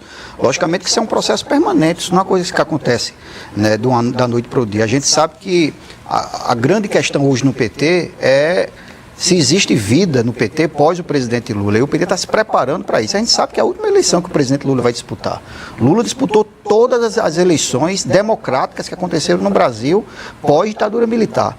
Então é um quadro político extremamente importante, o mais importante do PT, mas o PT tem uma missão, logicamente, que é renovar a política, não só a política da construção interna do partido, mas também dos seus quadros. Eu acho, como o professor Chato falou, nós temos grandes nomes que chegaram no PT, que já estão no PT e que têm plenas condições de tocar o partido pelos próximos 10, 20, 30 anos. Liderança como Haddad, por exemplo, é uma grande liderança do nosso partido, né? Se demonstra ser uma pessoa que é extremamente capacitada para assumir um protagonismo político no PT, e tenho certeza que o PT vai ter esse cuidado, essa cautela, a partir do 4º mandato do presidente Lula, de buscar renovar mais ainda seus quadros para construir o seu futuro no nosso país. Nesse governo que está terminando agora, do presidente Lula, foi um governo que foi eleito por uma aliança, e boa parte dessas pessoas que compunham essa aliança foram para o governo, para ministérios, mas acabou parecendo pelo menos um fogo amigo, né? Muita gente dentro do próprio governo, ministros, gente dentro de cargos importantes do governo, trabalhando contra o próprio governo. Isso não é um risco, professor Flávio? Sim, sem dúvida. Eu acho que o governo ele precisa ter o máximo de unidade possível, né? Assim, eu acho que o problema que nós, não sei, como país, né? como instituições que nós construímos no pós-ditadura de 1964, foi estabelecendo uma forma de gerir as administrações, de encaminhar esses consensos, né, ou pelo menos consensos mínimos aqui no país, né, e fez surgir um grupo de políticos no parlamento que, independente do que seja o governo, ele está sempre apoiando, né, ou pelo menos. Só que veja, é importante ver esses partidos, alguns partidos, né, os republicanos, por exemplo, né, é um partido que está e não está na base do governo. Existem como republicanos, existem outros partidos, claro, né? Só lembrar, os republicanos e os progressistas apoiaram a candidatura de Jair Bolsonaro em 2022. Não só apoiaram, eles estavam na coligação, né? Eles fizeram parte dos partidos ali, junto com o PL, que deu apoio ao ex-presidente, né? E agora esses partidos se deslocam para uma aproximação com o governo Lula, né? Mostrando que essas diferenças, quando existem, elas não fazem lá não tem muita importância, né? Eu acho que essa é uma questão que eu acho que precisa insistir com o eleitor, principalmente, porque essa situação não acontece ao acaso, né? O eleitor não é forçado a votar no presidente de um partido e no senador de um partido que vai fazer oposição ou que tem essa postura um tanto dúbia, né? Enfim, então eu acho que isso é um aprendizado, é um processo de experiência que o eleitor vai estabelecendo, né? Mas eu acho que enquanto nós não superarmos isso, né? Essa dificuldade que é dificuldade para os governos, né? Desde Sarney, assim, Fernando Henrique, Collor, Fernando Henrique, Lula, Dilma, Bolsonaro também, né? E agora esse mandato de Lula. Então eu acho que é preciso apostar mais na educação política do povo, né? É preciso tratar essas questões de maneira que as pessoas entendam o quanto isso faz mal para o país, o quanto isso faz mal para a política brasileira, né? Eu acho que talvez a gente consiga resolver, ou pelo menos encaminhar essa superação essa superação, a superação desses dilemas nos próximos anos. Né? Só lembrando aqui o que Jackson falou também, né? Assim, o PT, sobre a sucessão de Lula, né? Quem seria assim, em 2018 Lula estava preso, né? O PT vivia o pior momento de sua história, né? E mesmo assim, quando lançaram o nome Haddad, sem que Lula pudesse fazer campanha, né? Lula foi proibido até de dar entrevista em 2018. Né? Haddad obteve quase 30% dos votos no primeiro turno, né? E foi ao segundo turno e obteve 45%. Né? O que mostra que essa memória do eleitor em relação não só apenas ao nome de Lula, mas a memória em relação ao partido, ao PT, ainda se mantém muito viva. Né? Então, claro que o desafio de ter um substituto para Lula precisa... vai ser um desafio, né? Vai ser uma questão que o PT vai ter que se debruçar, e eu acho que isso já está acontecendo, mas há uma experiência que já indica, né, a possibilidade do PT, se não continuar com a mesma influência, mas criando condições para disputar no futuro, após Lula deixar a política, em condições de continuar se representando um dos polos da política brasileira. Qual é a estratégia do PT para essas eleições? A estratégia do PT para essas eleições é, primeiro, eleger o presidente Lula, obviamente, né? É o nosso grande projeto. O país hoje passa pela eleição, a sucessão, a manutenção do presidente Lula, né? A reeleição dele nesses próximos 4 anos. Pensando que, como disse Jackson, nós temos muito a fazer e diferente, né? Há uma consolidação das políticas públicas que já foram alcançadas. E essas políticas públicas, como falava e lembra, elas ainda refletem muito no sentimento do eleitorado brasileiro. Eu vou dar um exemplo muito concreto, viu, Flávio? Em 2022, o Fernando Haddad, numa eleição no pior momento do PT, teve quase 65% dos votos da Paraíba. E a concentração desses votos foram nas menores cidades, onde essa política chegou de uma forma muito mais impactante. Em 2018, em 2022, o Lula aumenta essa votação para 66%, quase 67%. Então isso mostra que tem um legado, né? Um legado a se preservar e tem que ir à frente, né? Tem que caminhar para frente. Por isso eu concordo, a gente tem que eleger senadores, tem que defender a democracia, fortalecendo as casas democráticas do país, tanto a Câmara como o Senado, com lideranças que têm essa mesma compreensão. Agora, é preciso dizer também que o voto para o cidadão comum não é um voto simples, você vota quase 6 vezes, é muito voto. Então, as circunstâncias que levam muitas vezes a pessoa a votar em Lula, votar no deputado estadual que está mais próximo dele naquela cidade, votar no deputado federal que é amigo do prefeito, que fez uma obra que talvez tenha mudado a vida dele naquela cidade. Então, esse cruzamento de uma representação política não é fácil, né? Então, muitas vezes tem essa contradição mesmo, isso é próprio da política brasileira. Você elege um presidente, legitima pelo voto, mas você, ao mesmo tempo, você elege um Congresso que não tem nenhum compromisso com aquele projeto de país que foi vitorioso para o Executivo.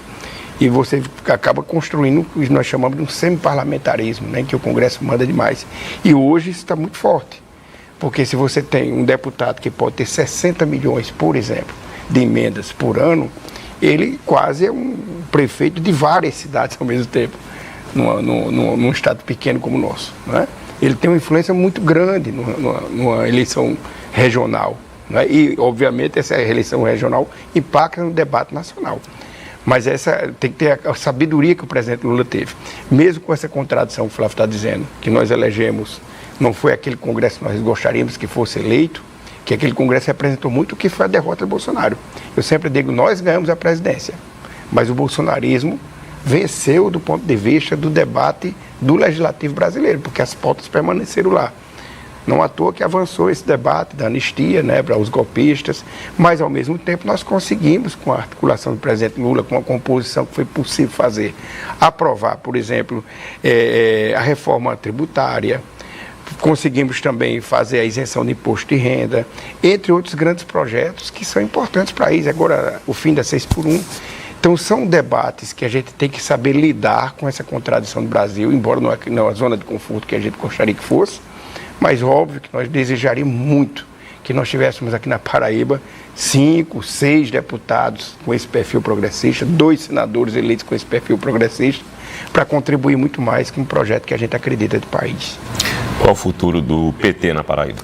Eu acho que o futuro do PT na Paraíba é continuar estabelecido como partido político, que tem uma referência nacional no projeto liderado pelo presidente Lula.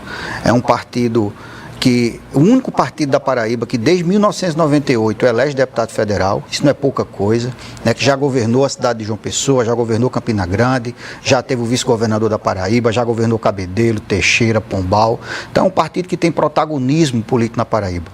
Mas o PT da Paraíba tem uma missão muito grande de reafirmar essa história, mas também de construir o futuro, filiar novas lideranças, trazer gente nova para o PT, buscar essa renovação política e construir seu futuro. Porque eu acho que com a eleição do presidente Lula, o presidente Lula vai cuidar do país, mas o PT precisa chamar um congresso para reavaliar a sua história e se preparar e mostrar ao Brasil que é um partido que tem muita força enraizada ainda no nosso país e que vai continuar existindo muito fortemente pós o presidente Lula. Então eu acho que essa é a grande missão do PT da Paraíba, continuar crescendo, se fortalecendo, filiando novas pessoas e buscando a construção desse futuro que o Brasil precisa muito ainda do PT. O PT fez muito pelo Brasil, mas tem muito ainda para fazer por esse país.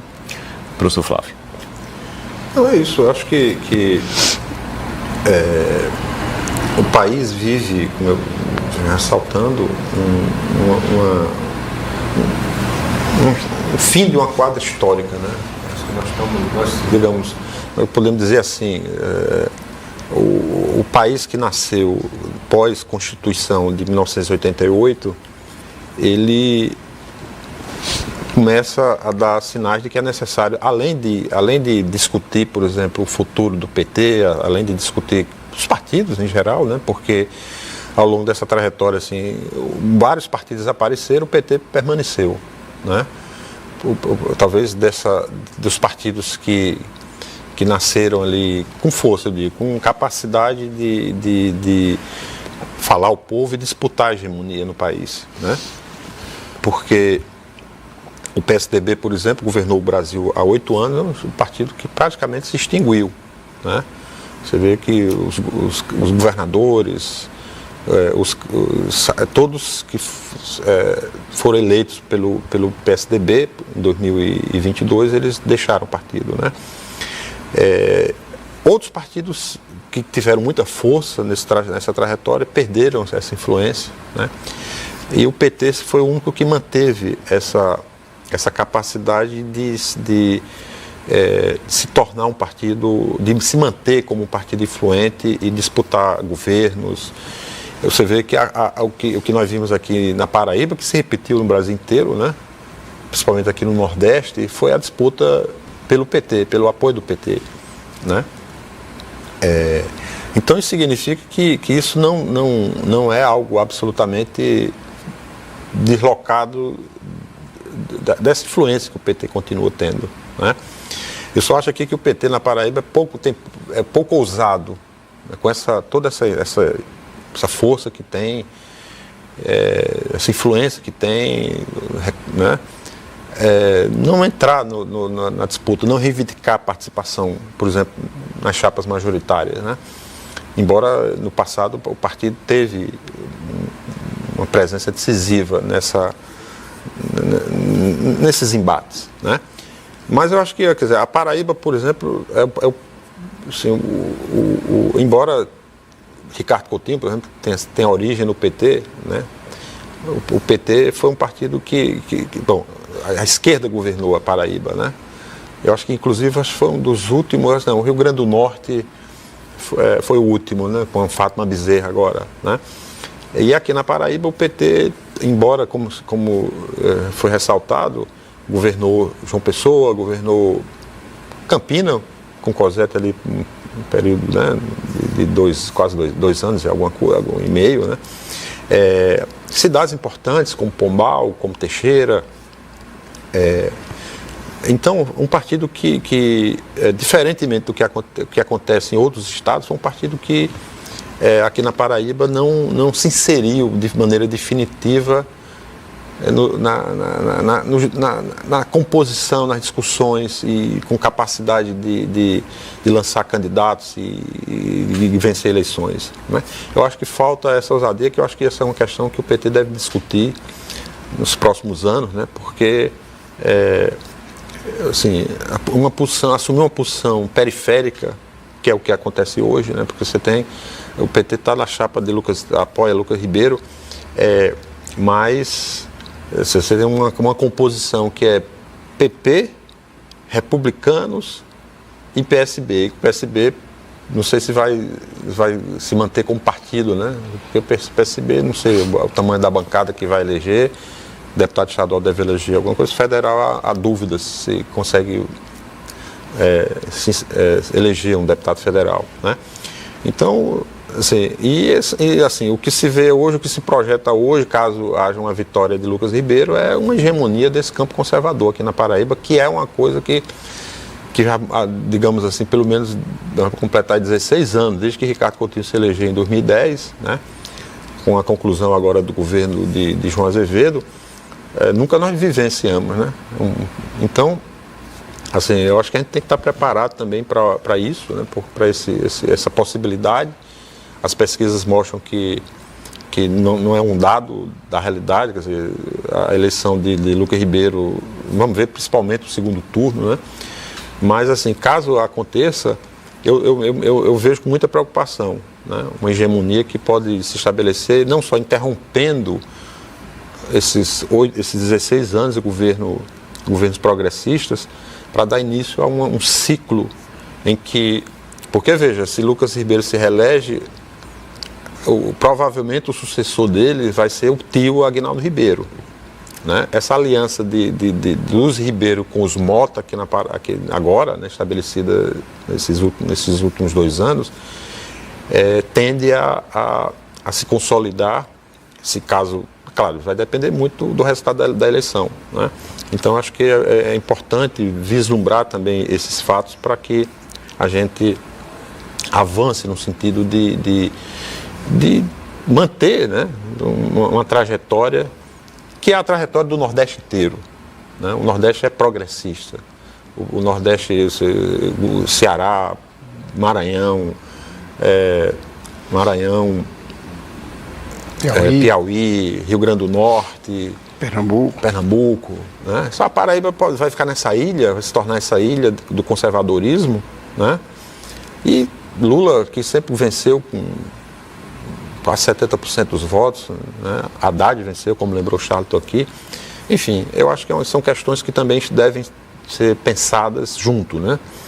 Tanto o PT que se projeta para o futuro, quanto também a política da Paraíba, né? Senhores, muito obrigado pela presença. Já suas despedidas, por favor.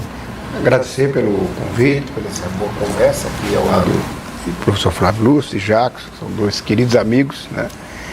E que Flávio já há mais tempo, a gente já tem a mesma idade, né? Então a gente já vem de uma estrada mais longa, desde o tempo da universidade. Jackson é dessa geração que é muito interessante do PT, da juventude que vem ali no início dos anos 90, na militância do PT, na juventude petista. A minha geração, costumo dizer que é mais velha, né? Eu me filiei em 87, então já tem a nossa geração, todo o cabelo está branco, barba, cabelo. Então, assim, é um momento importante, porque a gente é um reencontro de ideias que eu acho que é o ambiente mais saudável da discussão política, é esse, né? A política se discutir com maturidade, com divergências, mas ao mesmo tempo com posições respeitosas àquilo que a gente entende que deve ser o mais central, que é debater.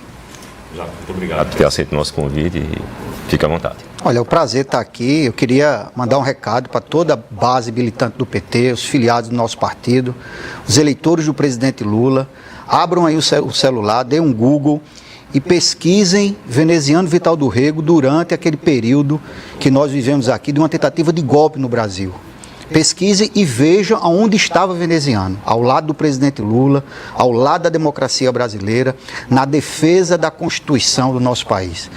Vejam os outros candidatos onde estavam, em cima do muro, não apareciam, não queriam aparecer, não colocavam sua opinião sobre aquele momento difícil que o Brasil vivia, mas Veneziano, como vice-presidente do Senado, colocou a cara, defendeu o Brasil, defendeu a democracia e defendeu o projeto liderado pelo presidente Lula. Então, quem vota em Lula na Paraíba tem que votar em Veneziano para o Senado Federal. Grande abraço.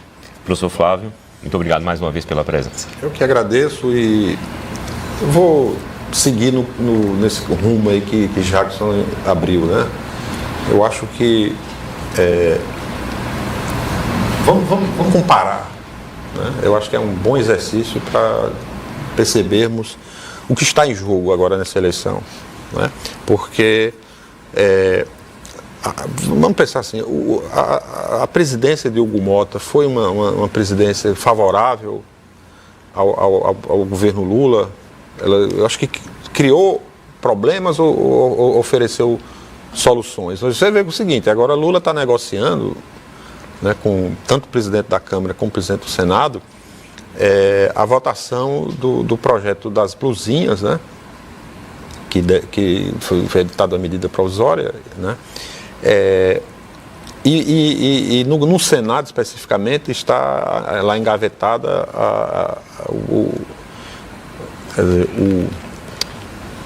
está engavetado, não, está colocado lá no congelador, né? Projetos que são de grande interesse do governo, né? E que, tanto no Senado quanto na Câmara, né? A Câmara também. Essa questão, por exemplo, da jornada 5x2, né? Tá lá debaixo do braço de Hugo Mota, que ele não coloca para votar por conta dos compromissos, né, das pressões, que é algo de grande interesse do governo Lula, né? E outros projetos, como a isenção do imposto. No caso de Alcolumbre, né? No caso, nesse caso. Alcolumbre que na Câmara já foi votado. Isso, no caso da Câmara já foi votado, mas muito por pressão política, muito por pressão da sociedade civil, né? Então, essa questão que nós estamos vendo hoje, né? Quer dizer, nós, em certo sentido, essa opção entre... E eu digo até para quem não é lulista, quem vota em Lula, mas também, assim, eu prefiro muito mais um político que é derrotado e fica na oposição do que aquele que, derrotado, vai no outro dia procurar a bênção ao governo e buscar adesões, buscar uma adesão, né? Isso já, eu acho, diz muito do perfil político, ideológico desse político, né? Então eu acho que esse desafio que o eleitor tem de pensar a política paraibana e aquilo que pode melhorá-la, não só a Paraíba, claro, isso, a atuação é nacional, né? Então a política brasileira eu acho que, como eu disse aqui no começo, quer dizer, nós vamos viver nós estamos vivendo um marco, né? E 2026 vai estabelecer um novo padrão daqui para frente, né? E eu acho que não só em relação à democracia, porque a vitória, por exemplo, de Flávio Bolsonaro e de uma maioria eventual que ele consiga no Senado vai representar uma ruptura, né? Então nós precisamos tomar muito cuidado com isso e buscar eleger candidatos que sejam coerentes e que consigam e que se elejam para dar sustentação e estabilidade ao próximo governo. Muito obrigado a todos. Chegamos ao final de mais uma edição do Estúdio 15. Hoje conversamos com Jackson Macedo e Charlton Machado, ex-presidentes do PT na Paraíba, e também com o professor da UFPB e comentarista político Flávio Lúcio Vieira. Você pode rever essa entrevista e acompanhar outros conteúdos nas redes sociais e no canal de Veneziano no YouTube. Obrigado pela sua companhia e até a próxima edição do Estúdio 15.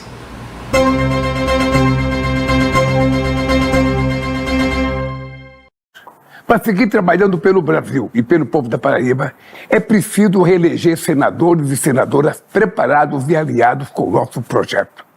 Por isso, eu quero pedir o seu voto. a um companheiro trabalhador, leal e parceiro nesses últimos 8 anos com o Brasil. Por isso, vote veneziano para senador da República. Estamos prontos para muito mais.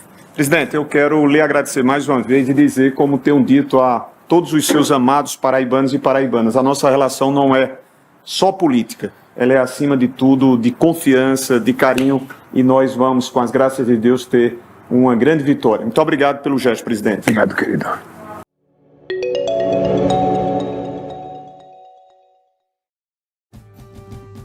Nosso mandato, com muito trabalho, destinou mais de 2,3 bilhões de reais em muitas obras e inúmeras ações para todos os municípios do nosso estado. Com a bênção, esse UBS aqui, todos aqui tratar todo mundo bem.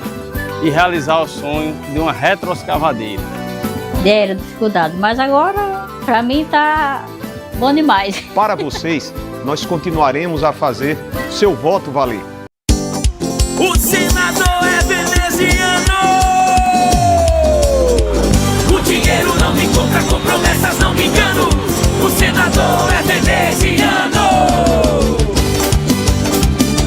Veneziano, senador. A vida é feita de escolhas. Eu escolho quem tem história. A Paraíba merece o melhor. Tem o V no nome, é o V de vitória. Com veneziano, pra Paraíba crescer. O senador é veneziano, pra meu voto valer. Com veneziano, pra Paraíba crescer. O senador é veneziano, pra o meu voto valer. Vené ao lado do povo, ele tá sempre na luta. Veneziano é o senador de Lula. Com veneziano, pra Paraíba crescer. O senador é veneziano, pra o meu voto valer. O dinheiro não me compra, com promessas não me engano. O senador é veneziano. O dinheiro não me compra, com promessas não me engano. O senador é veneziano.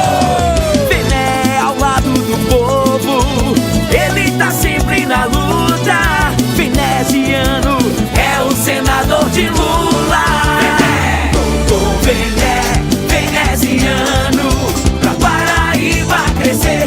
O senador é veneziano, pra o meu voto valer. Com veneziano, pra Paraíba crescer. O senador é veneziano, pra o meu voto valer. O dinheiro não me compra, com promessas não me engano. O senador é veneziano. Veneziano, senador. É veneziano. É veneziano. André Gadelha chegou. André.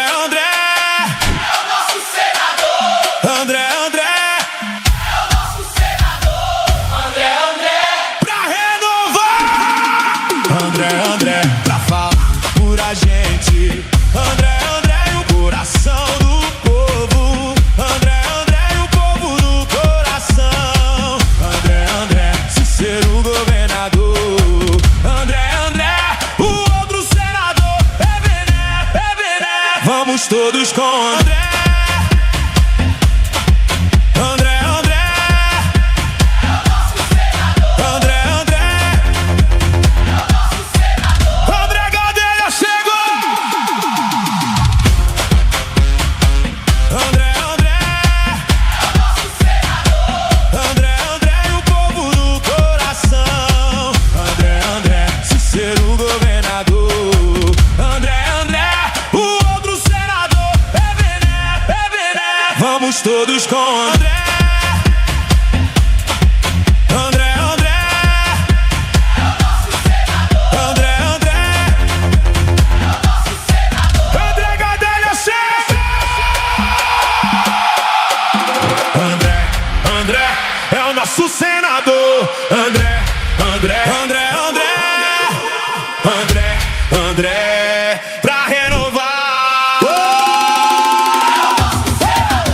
André, pra falar por a gente. André no coração do povo. André e o povo no coração. André, sincero governador.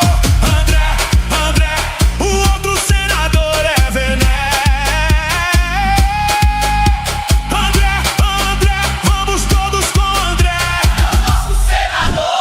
André, pra falar por a gente. André no coração do povo. André e o povo no coração. André, sincero governador. André, o outro senador é Vené. André, vamos todos com André. É o nosso senador. André Gadelha chega. Amiga, tu já parou a pensar como tu vai escolher teu candidato ao Senado? Já. Não dá pra escolher só porque conhece o nome dele, não. Eu tava pensando, o que é que eu devo esperar de um senador? Eu olho muito pras causas que ele defende, principalmente as que mexem com a nossa vida. Tipo os direitos das mulheres? Com certeza. Até porque defender mulher não pode ser só uma coisa de discurso de campanha eleitoral, não. Precisa aparecer nos projetos do candidato, no trabalho que ele defende. E como eu descubro essas coisas? Pesquisando. Vendo que cada candidato já apresentou, como atuou, quais os projetos defendeu, tudo isso. Olha, esse aqui, o senador veneziano. Ele apresentou um projeto que trata justamente de violência contra a mulher. E o que ele propôs? Que se houver violência contra a mulher, a arma de fogo que estiver com o agressor deve ser apreendida imediatamente, mesmo que ele não tenha usado a arma na agressão. Mesmo sem usar? Mesmo assim. E o projeto também prevê a suspensão de autorização de posse ou porte. Boa. Aí, já é uma coisa concreta para analisar. Exatamente, escolher bem é isso. Não se apegar apenas a promessas, mas o que foi feito e proposto. Política também é sobre a nossa vida, né? E informação ajuda a gente a fazer nossas próprias escolhas.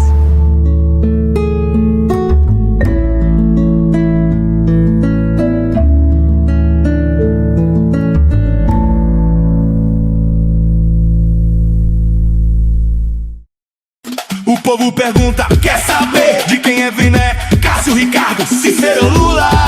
O senador de quem é? Um voto pra valer, um voto pra fazer o que o povo quer, o que tem que ser. É Vené, é Vené, é Vené, é Vené, é Vené, é Vené. Que Deus continue nos abençoando sempre.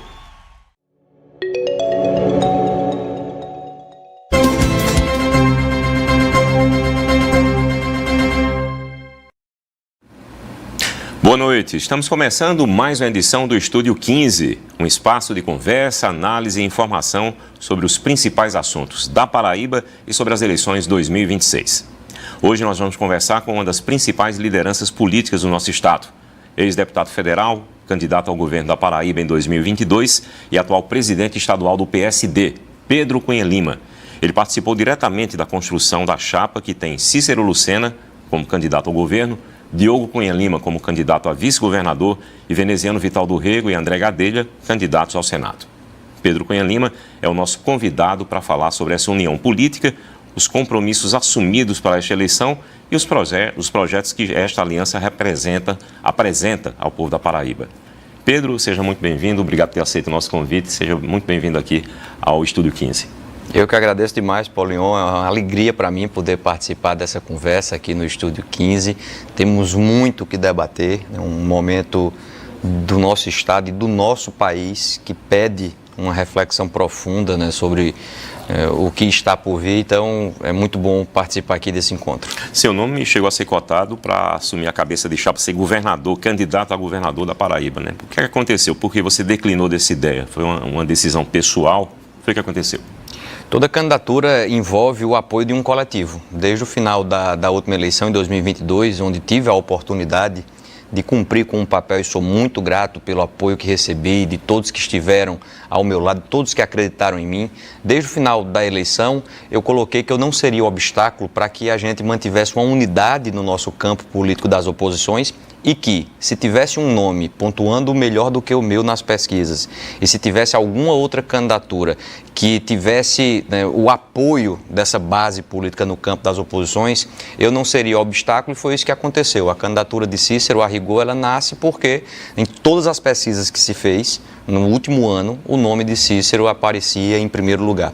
Com as pessoas com quem eu conversava, né, do nosso campo político da oposição, a maioria dos prefeitos, prefeitas, deputados, deputadas, lideranças de várias cidades, a esmagadora maioria colocava que, rapaz, Pedro, a gente tem que abrir espaço para a chegada de Cícero, é importante que ele possa ser incorporado ao nosso bloco. Então, de maneira muito tranquila, eu lhe digo com muita sinceridade, Paulinho, o mais importante para mim não é eu necessariamente estar no exercício do mandato. Aquilo que mais tem a minha atenção, que mais me preocupa é que decisões sejam tomadas na direção do óbvio, né? Não faz sentido uma escola estadual, como aconteceu em Soledade e em tantas outras escolas, desde o começo do ano tá sem aula de português porque não tem um professor. E ter que uma mãe ficar fazendo um vídeo cobrando para o filho dela ter uma aula de português. Isso está errado. A gente tem que ter um governo que garanta que toda escola vai ter o professor das disciplinas. Não é admissível que uma escola esteja bicho na merenda, lava na merenda, cabelo na merenda, né, barata na merenda, como houve, né, denúncias espalhadas pelo estado inteiro. Então, de maneira muito tranquila, serena, né, recuei de uma candidatura para fazer um movimento coletivo, em parceria com o senador veneziano, que é um quadro importantíssimo desse campo das oposições, com todo esse campo, né, o deputado Romero, os deputados estaduais, enfim, todo esse nosso bloco para abraçar a candidatura de Cícero. E aí, para dar sequência a outra pergunta que sempre me chega nessa direção, e por que não ser candidato a deputado, a disputar o Senado? Eu estou muito focado e, se um dia tiver a oportunidade de passar pelo Executivo, é aquilo que me motiva na vida pública em termos de disputa de eleição. Eu já tive a oportunidade de exercer 2 mandatos na Câmara dos Deputados e tenho motivação para disputar o Executivo. Como se entendeu que o melhor caminho seria através da candidatura de Cícero, estou cumprindo um outro papel, fazendo minha militância e minha pregação. Você é professor, é focado especificamente na área de educação, é também advogado. Como é que você consegue conciliar tudo isso com família, com campanha? Porque seu irmão também está na campanha, né? Você não está diretamente na campanha, mas está diretamente ligado à campanha, né? Qual tem sido a tua contribuição nesse ano? Como eu concilio saindo daqui, eu vou terminar de preparar a aula de amanhã. Amanhã eu dou aula uma vez por semana, então eu consigo conciliar porque é uma manhã, mas apenas um dia na semana. Mas claro que requer trabalho, preparar a aula, corrigir prova, preparar prova, tudo isso, claro que quem é professor, professora sabe, exige da gente disciplina, foco. Eu termino fazendo a política e a gente está no meio de uma eleição, mas sempre reservo um tempo para preparar a aula, para estudar. É algo que dá sentido à minha vida, eu gosto de estudar e faço com prazer também. Claro que também tem gente que acha que fazer um mestrado, fazer um doutorado é um prato, não, é trabalho, é trabalhoso. Mas eu concilio dividindo o meu tempo, como todo mundo busca fazer. E a minha contribuição principal nesse movimento que a gente participa ao lado de Cícero, de Diogo, é sobretudo naquilo que precisa ser feito na educação. Eu realmente, Paulinho, não consigo aceitar que alguns estados, como acontece em Pernambuco, o governo tem um programa de construção de creche, onde o governo do estado constrói a creche, equipa a creche, mantém a creche no primeiro ano, só depois que o governo federal começa a ajudar no financiamento da manutenção, é que o governo do estado sai de cena para o município assumir essa responsabilidade. Aqui na Paraíba, o governo do estado lançou um programa de construção de creche, um pouco mais de 200 creches. Dessas obras, 200 e tantas, 111 estão paralisadas. Por quê? Porque foi um programa mal pensado, mal desenhado, mal implementado, mal executado, é só para ficar fazendo propaganda. E aí, isso é para o prejuízo de quase 12 mil crianças. Quando eu vejo uma criança de 2, 3 anos na rua, a primeira coisa que vem na minha cabeça é: será que essa criança está numa creche? Porque se a gente mudar o começo da história, a gente muda a história inteira. O final é outro, né? O final é outro. Isso é uma coisa óbvia. é o lugar mais efetivo de combater desigualdade num país em que os 200 mil mais ricos, veja esse dado, os 200 mil mais ricos no Brasil concentram a riqueza dos 100 milhões mais pobres. Isso está errado, isso não é normal. E aí você, diante dessa desigualdade brutal que machuca tanta gente, não faz o básico, que é garantir uma vaga de creche, que é ter uma política pública do governo do Estado que, né, faça um programa decente, que funcione. Então, minha principal participação, quando eu fui conversar com o Cícero, falar sobre política, quando ainda estava antes dessa movimentação para a disputa, eu falei, Cícero, não tem como eu estar apoiando uma candidatura ao governo se eu não tiver algumas garantias, sobretudo na educação, que é a minha principal bandeira. Falei do programa de creche, falei de um programa de alfabetização na idade certa, que a gente está tendo bons resultados e que bom que estamos tendo, mas o governo quer aparecer em algo que é muito mais trabalho do município. Para dar um exemplo específico, o material de apoio. Isso é importante que as pessoas saibam. A gente está no momento de discutir temas e de conscientização política, de debater, né, o que acontece hoje no nosso Estado. O material de apoio que o governo do Estado fornece para a alfabetização, para ajudar o município, foi chegar em novembro, faltando um mês para acabar um ano. Não, isso não é aceitável. A formação que o governo se propõe a fazer, né, em termos de ajuda e de alfabetização na idade certa, a primeira foi acontecer na metade do ano. Aí está todo mundo esperando a prova. Não adianta você ter um discurso que... aí você vê o governador falando, Lucas Ribeiro diz que a Paraíba deu um salto em alfabetização. Deu. Qual foi a ajuda efetiva do governo? Vamos discutir qual foi essa ajuda. Então, a minha principal contribuição é em alguns pontos na educação. Esse programa de creche, alfabetização na idade certa, estrutura das escolas. Visitei recentemente uma escola em Gurien, que você entrar na escola, um governo que diz que tem 4 bilhões em caixa. Para que 4 bilhões em caixa se dentro de uma escola tem uma caixa de gordura que, quando transborda, o aluno me diz, a gente não aguenta o fedor, termina a aula. Você entra no banheiro, não tem descarga. Não tem tranca na porta. E a realidade no interior parece que é pior ainda quando você foge dos grandes centros urbanos, né, como João Pessoa, Campina Grande, Patos, mas quando você pega as cidades menores, parece que é a coisa mais escandalosa ainda. Né? Também, são vários casos que não... E é outro ponto da conversa que tive com o Cícero, que está no nosso plano de governo, junto com o Cícero, Diogo, nós que vamos assumir essa responsabilidade de fazer algo melhor. Né? E há de existir, fazer novas escolas é fundamental. E é muito bom que o Estado, que prefeituras tenham escolas de boa qualidade. E o Estado tem. Mas há de haver, Paulinho, um padrão que você garanta que todos estejam naquele padrão. A escola tem que ter banheiro, tem que ter internet, tem que ter esgotamento, tem que ter acesso à água. Todas. Né? Educação pública não se faz por amostragem. Não é você construir uma escola maravilhosa e está funcionando tudo bem ali. Não é uma. São todas, não pode deixar ninguém para trás. Então, há de existir um padrão de estrutura, que isso é muito básico. A aprendizagem está muito além disso. Né? Que todas as escolas na Paraíba, e tem que ter um governador que tenha isso debaixo do braço e tenha senso de prioridade, que não durma sossegado enquanto ele não tenha a certeza que todas as escolas estão naquele patamar. Então, esse é um dos pontos dessa agenda que foi colocada, a educação inclusiva.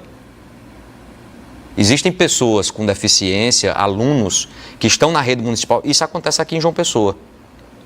Estão na rede municipal, quando chega a hora de ir para o ensino médio, o aluno, por não ter essa inclusão no ensino médio, pede para continuar na escola do município, para interromper a sua trajetória escolar, para repetir o 9º ano, para poder ter a devida assistência, o devido cuidado. E aqui tem um desafio profundo, complexo. Ontem visitamos o Instituto Brenda Pinheiro, em Campina, que faz um trabalho extraordinário, encantador, nesse olhar com os neurodivergentes, com os autistas. O poder público precisa acordar para isso. E é uma vergonha, inclusive, que o governo do Estado não dá um centavo de ajuda para um trabalho fantástico do terceiro setor. Isso acontece em muitos casos. Então, a educação inclusiva está, entre outros pontos, a minha paixão é a educação, é o que me move, é o que faz com que eu esteja na política, é defender a educação. E o meu principal papel é observar nos estados, no nosso país, nos países, no resto do mundo, quais são as políticas públicas que dão certo, que dão resultado, que a gente precisa implementar para que a gente consiga combater a desigualdade. Esse é o meu mantra. E a realidade dos professores? O professor é desrespeitado na Paraíba desde que é aprovado no concurso. Ou seja, o professor, ele nem assumiu, ele foi aprovado num concurso, estudou, se dedicou, conseguiu ser aprovado num concurso. Teve um concurso recente, mais de 2.000 vagas, algo em torno disso. Tem uma promessa do governo que vai chamar no começo do ano, não chama. Depois tem uma promessa que vai chamar em junho. De novo, não cumpre com sua palavra. O professor, ele foi aprovado no concurso e começou o desrespeito antes dele começar o desempenho da sua função. Deixou para depois da eleição, em novembro, chamar esses mais de 1.000 professores, e são mais de 4.000 professores que estão aptos para serem convocados pelo governo do estado. Passaram no concurso. E a gente tem um governo que diz que tem dinheiro em caixa, a gente tem várias escolas sem professor, a gente tem professores aprovados desesperados porque precisam começar a desempenhar a sua atividade, e muitos, Paulinho, esse é um aspecto que pouca gente sabe, tem professor que estava na iniciativa privada, numa escola particular. Por ter sido aprovado do concurso e pela escola particular se organizar no ano letivo, desde o começo do ano, a escola já substituiu o professor.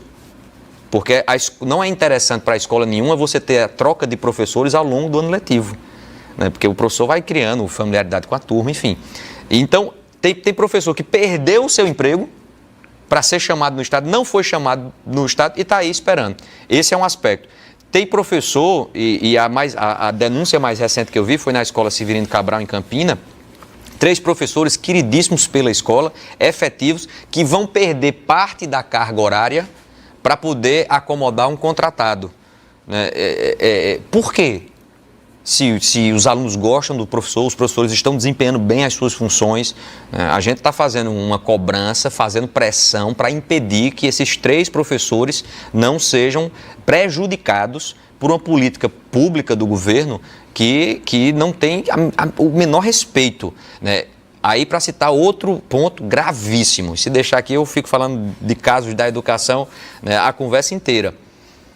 Conceição, São João do Rio do Peixe. Conceição, uma gestora, ela é aprovada num processo seletivo para ser gestora da escola, porque o novo Fundeb, e eu tive a oportunidade de lutar por ele, à época eu estava como presidente da Comissão de Educação, estabeleceu como critério a necessidade de ter seleção para os gestores. Acabar essa influência política que a escola que é de vereador fulano, a escola que é do deputado, da deputada... Não, até quando? Não está na hora de evoluir. Então, tem processo seletivo. Ok. Aí a gestora faz o processo seletivo, é aprovada, mesmo tendo o processo seletivo, por circunstância do palanque da cidade, o governo do estado, sem dar satisfação nenhuma, né, no meio do ano letivo, afasta a gestora. Inclusive, juridicamente, é questionável, porque tem um processo seletivo. Os alunos vão às ruas, isso está acontecendo agora. E é muito importante, assim, eu busco fazer uma pregação no sentido que as pessoas militem politicamente. Quando eu vejo uma aluna em Conceição, né, gritando, pedindo por justiça, porque a gestora está sendo perseguida por conta de um palanque na eleição, a gestora que fazia um trabalho de anos, o meu primeiro impulso é de solidariedade, é de dizer, você não vai gritar sozinha não, a gente vai fazer esse enfrentamento porque as coisas vão mudar. Vai chegar o momento em que teremos um governador, e é nisso que eu acredito, que quando um vereador, um deputado, uma liderança política, um prefeito, quem quer que seja, chegue pedindo o cargo para botar uma pessoa sua, cabe ao governador, à governadora de um estado, analisar qual é o trabalho que aquele gestor ou gestora está desempenhando, e se for um trabalho bem feito, é preciso que o governador tenha a coragem de dizer para o seu aliado político, meu amigo, me peça outra coisa, que essa aqui não vai dar para atender não, porque a gente tem que respeitar o que está acontecendo na escola, tem que respeitar os alunos. Não é pedir demais, né? Então, tem muito por fazer, tem muito para mudar. É um governo que se vangloria demais em sua propaganda, mas a gente tem um desafio de corrigir uma série de coisas. Para você que nos assiste no YouTube, se inscreva e deixe seu like. Se você nos acompanha pelo Instagram de Pedro, Diogo, André ou Veneziano, compartilhe nossa live e deixe seu curtida, tá bom? Voltando para a questão política, essa união que aconteceu nessa eleição agora das forças políticas lá de Campina Grande, né? Veneziano recebendo apoio de Romero, Bruno também apoiando o Veneziano, e a chegada de Diogo na política também. Como é que foi esse processo todo, Pedro? É uma construção coletiva, né, que anima por a gente ter ao nosso lado pessoas que dão gosto de estar junto, né? Eu menciono, Paulinho, com uma sincera gratidão, o gesto que o senador veneziano me trouxe em 2022 foi algo que me conquistou profundamente, porque além dele trazer o seu apoio, a forma com que isso aconteceu é algo que eu não consigo esquecer, porque ele poderia sinalizar que estava pronto para apoiar, mas fazer uma série de exigências, querer ocupar isso, aquilo outro do governo, não. É óbvio que, se eu tivesse vencido aquela eleição, Veneziano e tantos outros aliados iam governar comigo, né, que a gente governa coletivamente. Mas eu acho muito, para mim revela uma formação quando você não coloca a faca no bucho. E isso eu não esqueço. E além disso, no caso de Veneziano, depois desse movimento que ele trouxe em 22, a gente passou a conviver um pouco mais de perto e é muito bom você perceber que existe um trabalho que está sendo desempenhado com dedicação, com seriedade. Eu gosto de ver um senador do nosso estado levando esse mandato a sério, se dedicando. Você pode ter discordâncias ideológicas com o senador veneziano e eu mesmo tenho em alguns momentos. Em alguns momentos a gente concorda ideologicamente, em outras, eu e ele, a gente pensa diferente. Ele tem um candidato à presidência, eu tenho outro. Ele defende a candidatura de Lula, eu defendo a candidatura de Ronaldo Caiado. Mas isso não me impede de perceber a importância de um mandato que luta pela duplicação da BR-230, que foi fundamental para a construção do Centro de Convenções em Campina, que tem sido fundamental para a chegada do VLT em Campina, na contenção da barreira do Castelo Branco aqui em João Pessoa, foi o mandato de Veneziano que teve presente, para a construção do Parque Paraíba, também aqui em João Pessoa, destinando recursos para a saúde pública do nosso estado de uma maneira geral.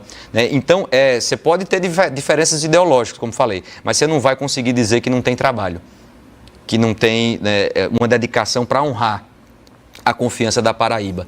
Então é muito bom ter ao lado pessoas que motivem a gente de participar de uma luta, de se somar num processo, não só veneziano, o deputado Romero também cumpre um papel extraordinário nessa nossa luta política, foi um extraordinário prefeito que honrou a confiança da cidade. Diogo chegando agora, eu sou suspeito, sou irmão, mas eu estou encantado, eu vou me permitir dizer surpreso, porque eu não imaginava que numa primeira eleição ele já tivesse desempenhando tão bem, com um olhar tão atento a várias causas tão importantes, que o nosso Estado precisa de uma chacoalhada no poder público. Uma delas, a maneira de você incentivar quem empreende. É fundamental o poder público ter um olhar mais sensível para quem se dispõe a empreender, gerar emprego. O governo, o poder público, de modo geral, muitas vezes, além de não ajudar, ainda atrapalha. E Diogo, por ser empreendedor, ele tem essa sensibilidade. Um tema importantíssimo, que também é um dos principais pontos de atenção de Diogo, que é a segurança pública. Ele foi em Goiás entender quais foram as políticas públicas que o Estado adotou para gerar resultado. Quando ele voltou, ele relatava a conversa que teve com a Polícia Penal. Inclusive, para o nosso orgulho, uma polícia que foi criada por uma ação efetiva do então senador Cássio. É muito bonito você ver o depoimento de quem faz parte da Polícia Penal no Brasil inteiro em relação ao trabalho que foi feito pelo então senador Cássio, para o nosso orgulho. Então, Diogo tem, de uma maneira muito arejada, a primeira eleição dele, cumprido um papel muito importante e assim a gente vai se somando. Política pede que seja feita coletivamente e é muito bom integrar esse bloco que busca entregar o seu melhor. E o DNA de do seu avô Ronaldo, do seu pai Cássio, do seu tio Ronaldinho, do tio avô Ivandro, né? E a gente vê isso, o carinho das pessoas na rua. Eu fui testemunha de tudo isso porque eu acompanhei já 2 ou 3 caminhadas lá em Campina Grande e a gente vê o carinho das pessoas, até pela semelhança com Cássio, né? Com seu pai. Diogo mais ainda. É a cara de Cássio, Diogo, né? E o povo abraça, até o pau da venta, foto, como ele está dizendo. Abraça, tira foto. Isso é interessante, essa empatia com o povo, né? Será que vai ter a mesma empatia social que seu avô teve, que seu pai teve? É sempre muito complicado repetir trajetórias, muito, né? Quando eu disputei minha primeira eleição, Paulinho, tinha gente que olhava para mim e dizia: só seja igual a seu pai. E eu sempre disse: olha, é difícil, porque cada um é cada um. Nós somos singulares em nossa existência. E temos semelhança. O que a gente tem em comum é uma formação. É uma escola que eu tenho muito orgulho de fazer parte da escola do poeta Ronaldo Cunha Lima. Tenho um profundo orgulho de ser também formado pela escola do menino de Campina, Cássio. E assim como Diogo, a formação que recebi não só do meu pai, mas da minha mãe também, Silvia, claro. Mas é difícil reproduzir. Eu tenho características, eu sou um pouco mais introspectivo, eu sou menos expansivo na rua. Diogo já é mais solto. Diogo tem mais esse carisma no contato com as pessoas. Eu tenho essa limitação para a política, mas que no fundo, né, o importante é que cada um dê sua contribuição e, sobretudo, que se faça com essência, que respeite as pessoas, que as trate com seriedade. A política é um lugar sério de fazer coisas sérias, de mudar a vida de quem pena muito ainda numa realidade social que não é admissível. Eu não admito, e essas coisas precisam chamar a nossa atenção. Toda semana eu vejo uma pessoa dormindo na rua, e eu não admito isso. Eu não posso admitir isso. Isso tem que me inquietar. Eu não posso ficar sossegado vendo isso. E a mudança está na política. E aí a gente vê um bocado de troço de cabeça para baixo na política. A mudança está na política e a oportunidade está na educação. Na educação. E num país de cabeça para baixo, né? Como é que tem uma pessoa dormindo na rua e o governo do estado acabou de contratar 134 contratos na educação, recebendo até 15 mil reais, sem dizer nem o que está fazendo? O governo do estado ainda não deu uma justificativa para isso. Por quê? Aí você vê, durante o São João, uma secretaria que faz uma festinha de São João, custando 300 mil reais, outro caso que aconteceu no governo do estado. A Granja Santana, que finalmente se deu um primeiro passo, eu passei 10 anos falando sobre isso. Eu passei 10 anos falando dessa Granja Santana, que não faz sentido ter um palácio para o governador. Está na hora da gente mudar o chip, pensar diferente. Aí, inclusive, numa das conversas com o Cícero, quando a gente estava ainda, né, dialogando sobre esse movimento, eu perguntei a ele: tu tem vontade de morar na Granja, Cícero? Porque esse não seria um tema que, eu só vou apoiar, mas é um tema que eu acho simbolicamente importante. E ele fez o compromisso, ele já tinha publicado, já tinha anunciado, né, de que a Granja Santana seria um parque sensorial. E a gente anunciou isso de maneira conjunta. Meses depois, o governo do estado, que bom, demorou, mas acordou. Deu um passo, porque não é a granja toda. O ideal é que fosse a granja toda, está na hora, não precisa daquilo. Tem que ter um espaço para trabalho. Né? Mas o governo anunciou um parque, parte da granja vai virar justamente o parque sensorial. Nessas horas, eu me sinto muito feliz e realizado, sabe, Paulinho? Porque não precisa ser eu que esteja com a caneta. Eu quero contribuir numa luta. E eu posso dizer e ter a sensação que nessa luta eu contribuí, porque fiz essa pregação e essa pressão por 10 anos. Uma hora chega. Uma hora, né, o que é certo prevalece. O que é justo vence.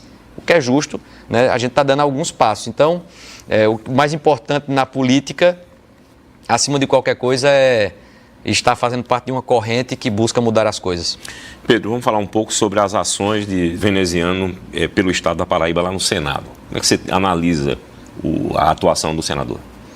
Com orgulho.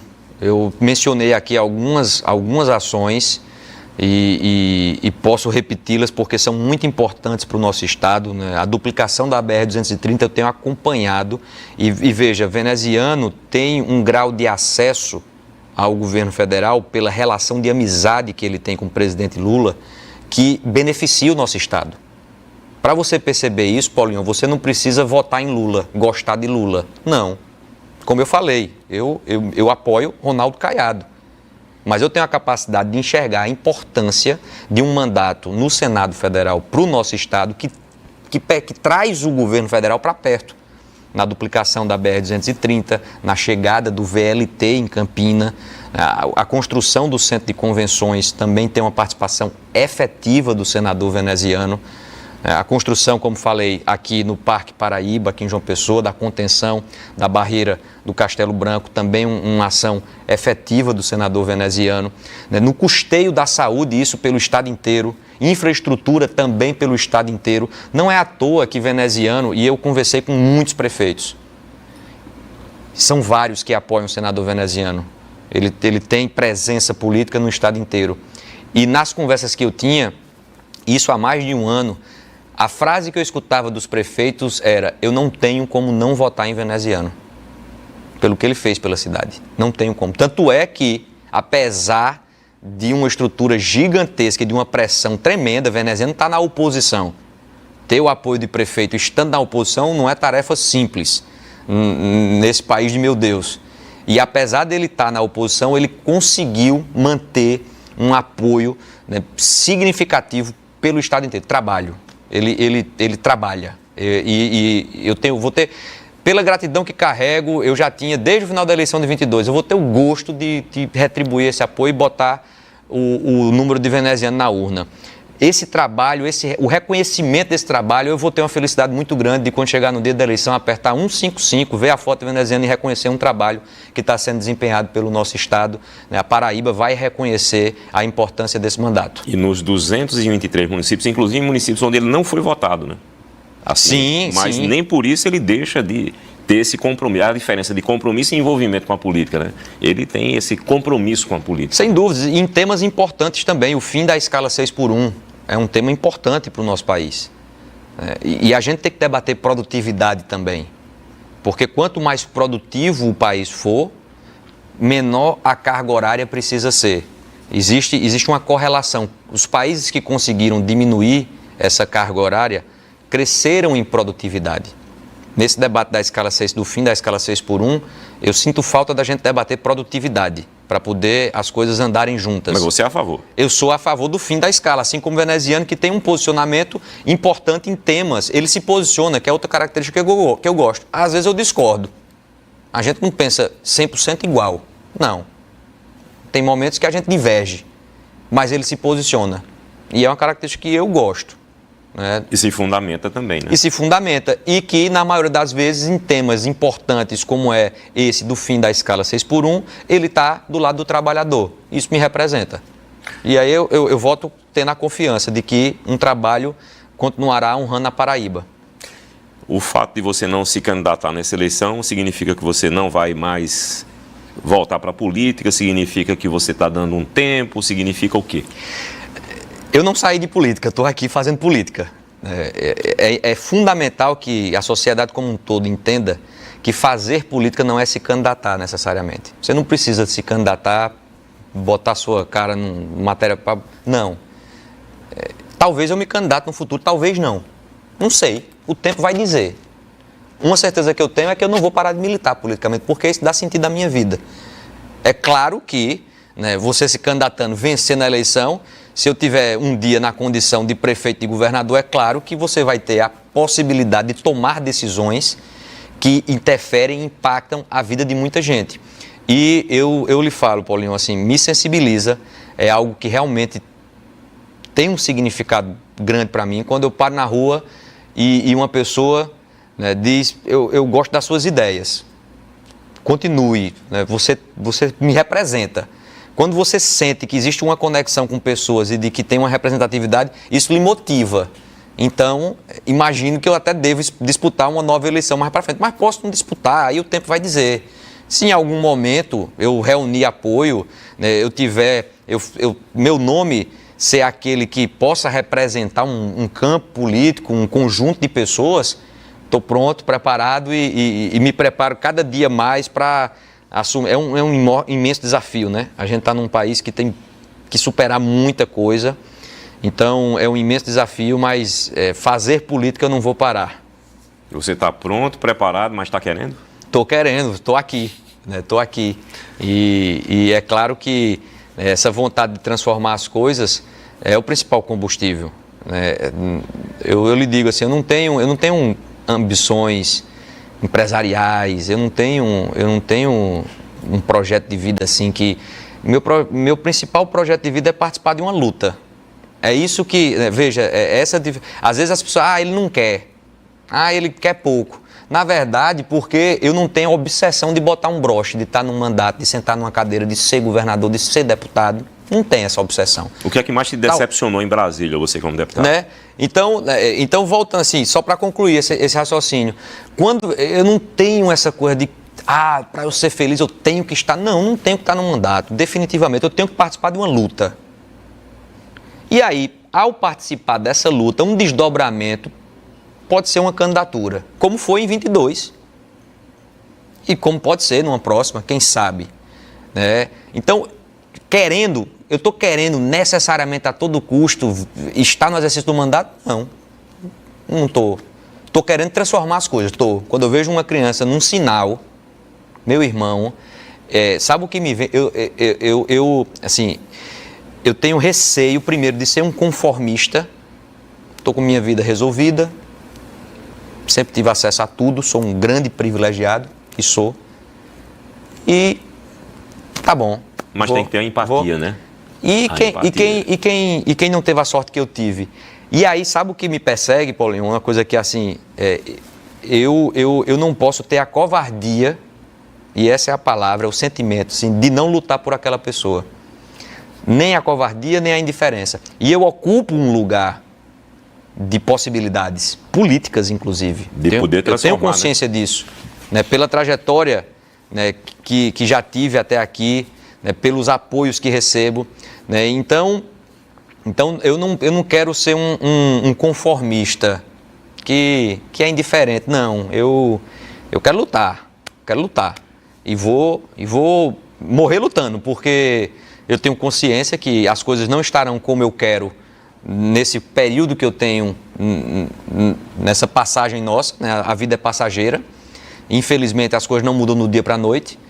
Quando eu morrer lá na frente, se Deus quiser que demore, eu sei que ainda vai ter muita coisa fora do lugar, ainda vai ter muita inquietação dentro de mim, e eu espero preservar essa agitação, porque com o tempo, às vezes você vai, não vai mudar nunca, você vai perdendo eu não quero perder esse gás, mas quero fazer minha parte, quero chegar no final da minha vida e poder sentir que lutei, que tentei, como tentei em 22, não ganhei a eleição, tentei.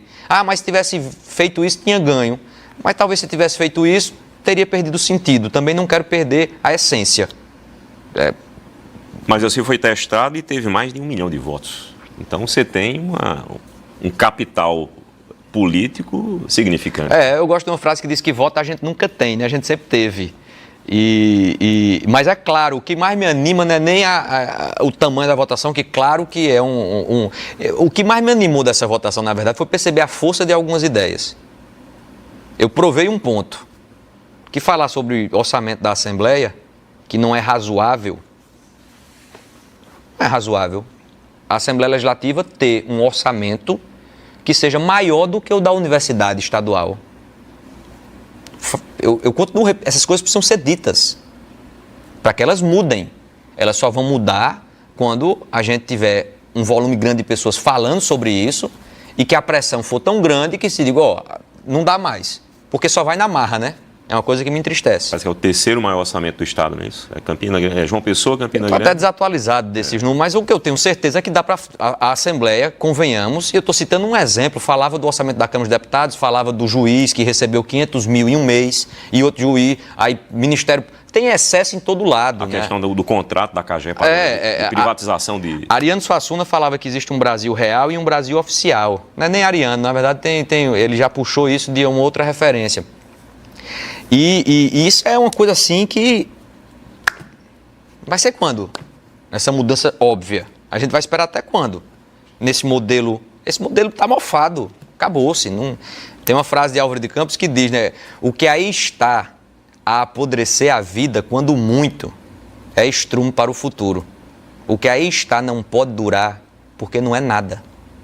O que aí está não é nada, porque está completamente contaminado.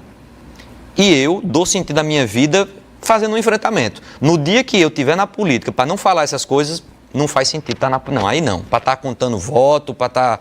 Não. Na tua trajetória por Brasília, o que é que mais te decepcionou e o que é que mais te surpreendeu? O que mais decepcionou, eu cheguei lá muito novo, 25 anos, e eu achava que o céu era mais perto, que a mudança ia ser mais rápida.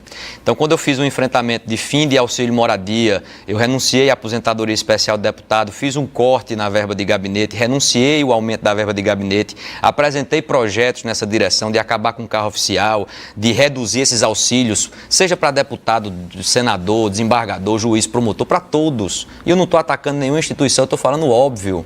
Eu estou falando o que é justo, o que é certo. Um país que tem menos de 1/3 das crianças mais pobres com vaga de creche não pode pagar auxílio creche para uma autoridade. Estou falando alguma coisa que já tem um salário difícil de entender. E eu achava, como a gente vinha, Paulinho, naquelas manifestações 2013, 2014, as pessoas na rua, e eu via, rapaz, a gente está vivendo um momento histórico do nosso país que vai ter uma mudança profunda. Eu tinha uma crença de que a gente ia revisar o Brasil por inteiro, que hoje a maturidade e o tempo me ensinou que requer uma luta maior. Quando a gente vê o funcionamento do país como um todo, é um negócio assim, realmente, né? Eu lembro, eu pessoalmente pegando a assinatura para a PEC dos penduricalhos, essa que acabava com esses auxílios absurdos, né? E isso foi uma grande decepção, foi uma frustração. E depois, quando você vai passando o tempo, você vai fazendo uma pregação, apresenta projeto, é por isso que eu quero tanto o executivo hoje, e não o legislativo, porque no legislativo... Esse exemplo do fim dos carros oficiais. Teve um dia que eu estava indo para a Câmara dos Deputados, na minha frente tinha um carro oficial, placa preta, de determinada autoridade, do meu lado um ônibus lotado de gente. Eu olhava para aquelas pessoas e ficava imaginando, minha mãe sempre disse, você tem que se colocar no lugar das pessoas. E eu olhava aquelas pessoas como olho hoje, é fundamental ter esse exercício de se manter sensível. E eu olhava para frente, para o carro oficial, um Azira, motor V6, eu lembro até hoje, um carro preto. E quem está no ônibus que pagou aquele carro, porque aquele carro é dinheiro público. E o grosso do orçamento público vem do trabalhador, porque a gente tributa muito o consumo. Eu disse, meu irmão, isso é uma indecência, a palavra é indecência. Apresentei o projeto para acabar com o carro oficial, praticamente. Só ficava carro oficial para presidente de poder, presidente da Câmara, do Senado, presidente do STF, presidente da República. Ficavam uns 5 carros oficiais, hoje deve ter, sei lá, eu não consigo nem chutar. Na Câmara dos Deputados mesmo é um desfile. Quando você chega, é carro do presidente, do primeiro vice-presidente, do segundo vice-presidente, da primeira secretaria, da segunda secretaria, da terceira secretaria, da quarta secretaria, da ouvidoria, do não sei o quê, blá, blá, blá. E troca, né, com muita frequência, é uma coisa assim, né, que... Né.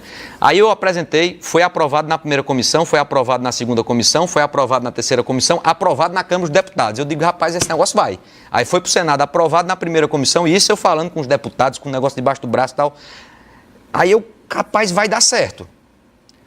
Quando chegou a última etapa no Senado, apresentaram um recurso para que o projeto necessariamente tivesse que passar pelo plenário, o projeto está engavetado, está dormindo até hoje. É claro que eu fiquei frustrado, porque para mim não serve apresentar um projeto, não serve fazer um discurso na tribuna.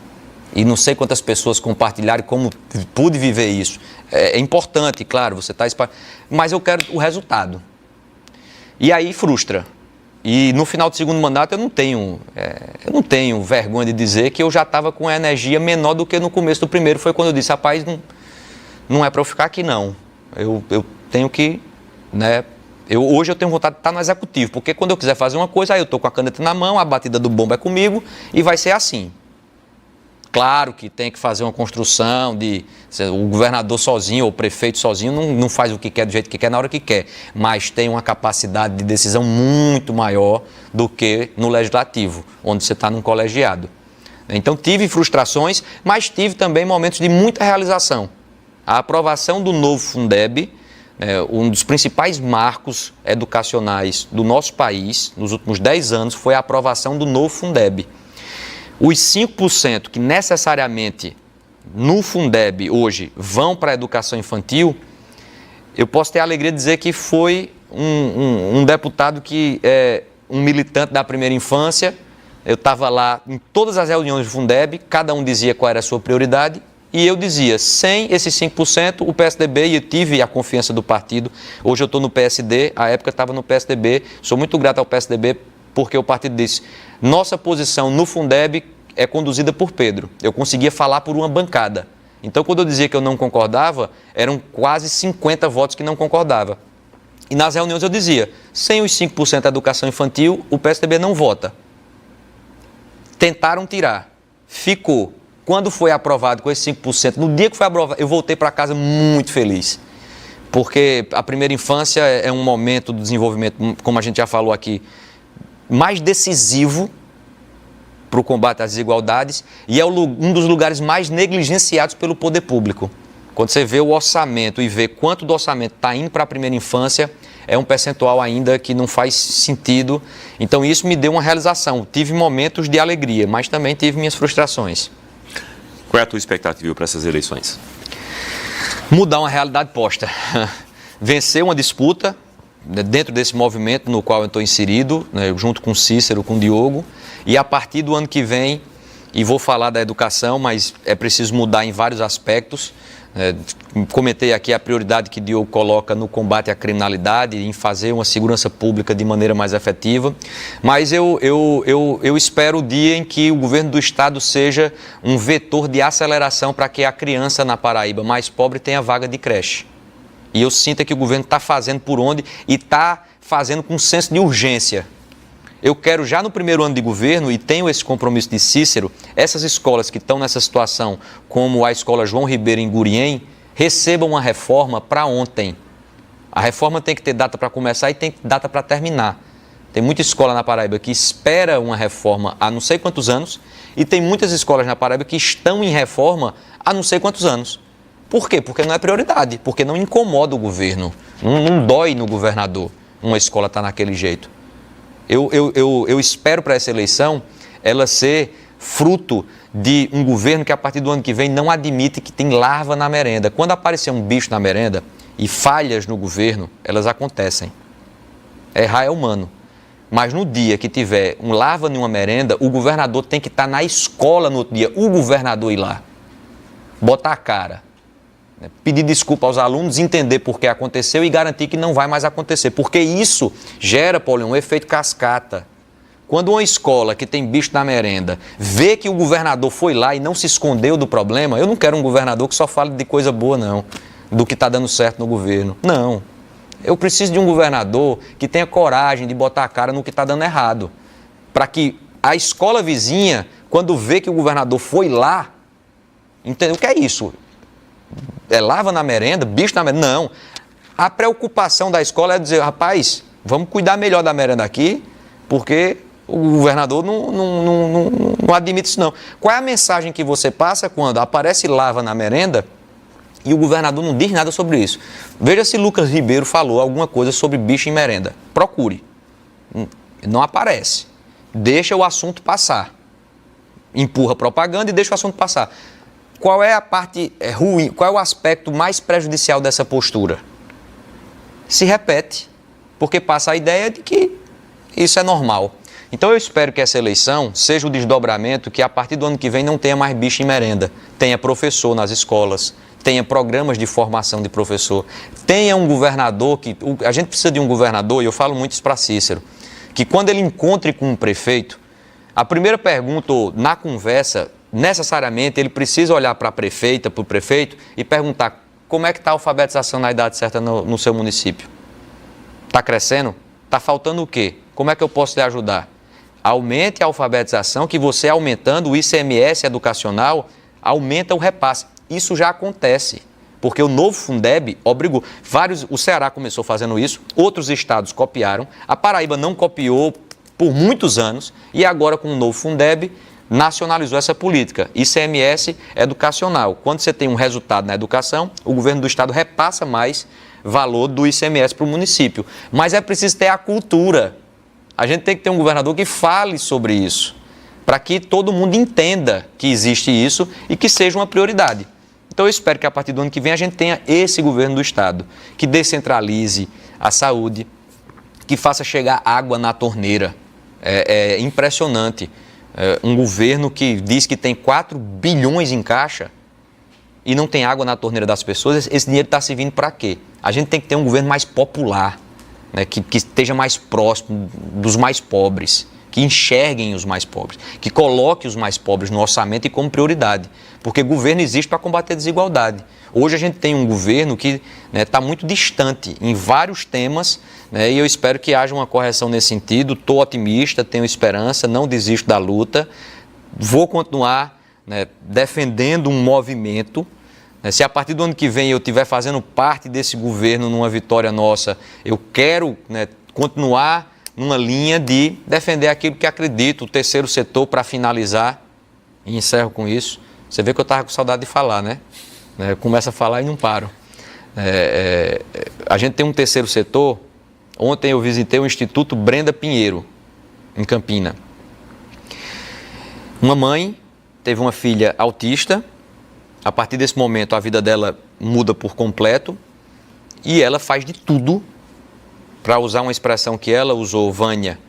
Ela cruzou um oceano para poder participar de um congresso sobre autismo, para poder entender o que é que ela pode fazer para a filha se desenvolver da melhor forma. Essa mãe criou um instituto que hoje atende 200 crianças, jovens, adultos com autismo. Na parte social, mais de 40. Sabe quanto o governo há mais de 10 anos, é o que a gente chama de terceiro setor, institutos, APAI, Instituto dos Cegos, Casa da Criança, enfim, são vários trabalhos.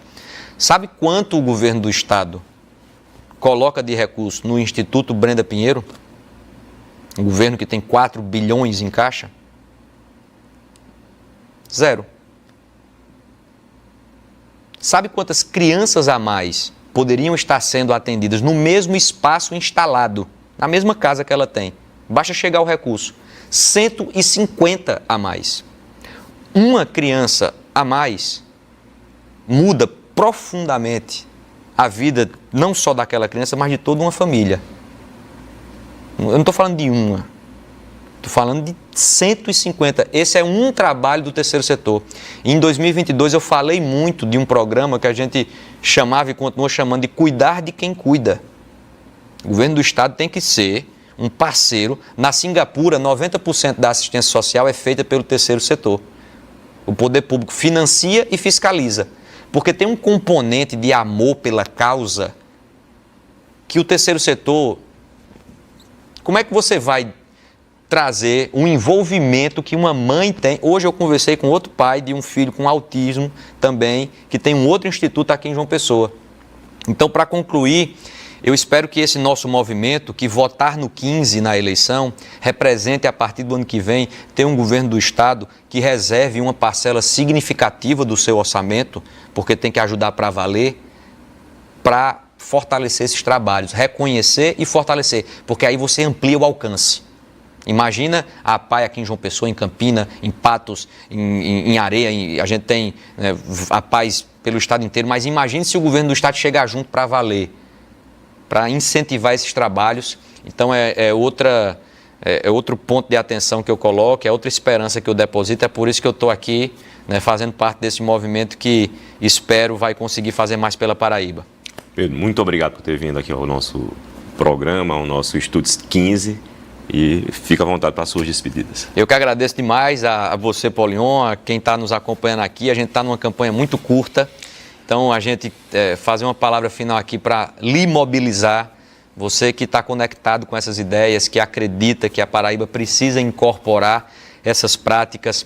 Peça voto por Cícero, por Diogo, voto no 15, meus 2 senadores, veneziano e o senador André Gadelha, são 2 parceiros que também merecem o seu voto, a sua contribuição é fundamental, sobretudo num instante em que a sociedade está tão distante da política, tão desacreditada.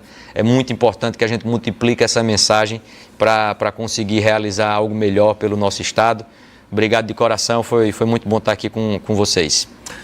E chegamos ao final de mais uma edição do Estúdio 15. Hoje conversamos com Pedro Cunha Lima, presidente estadual do PSD, sobre a construção da chapa liderada por Cícero Lucena, a participação de Diogo Cunha Lima, o apoio às candidaturas de Veneziano, Vital do Rego e André Gadelha ao Senado.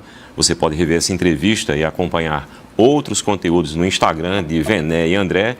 e a gente agradece pela sua companhia. Até a próxima edição do Estúdio 15.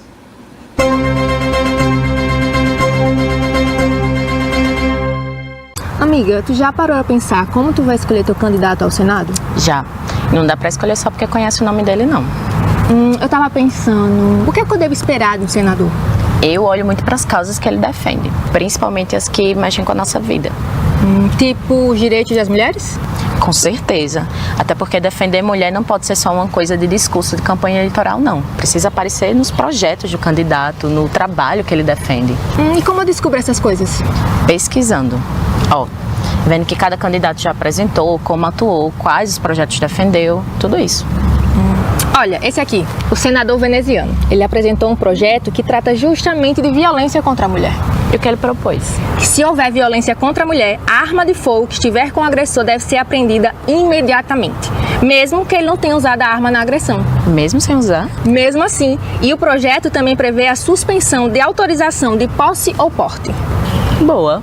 Aí, já é uma coisa concreta para analisar. Exatamente, escolher bem é isso. Não se apegar apenas a promessas, mas o que foi feito e proposto. Política também é sobre a nossa vida, né? E informação ajuda a gente a fazer nossas próprias escolhas.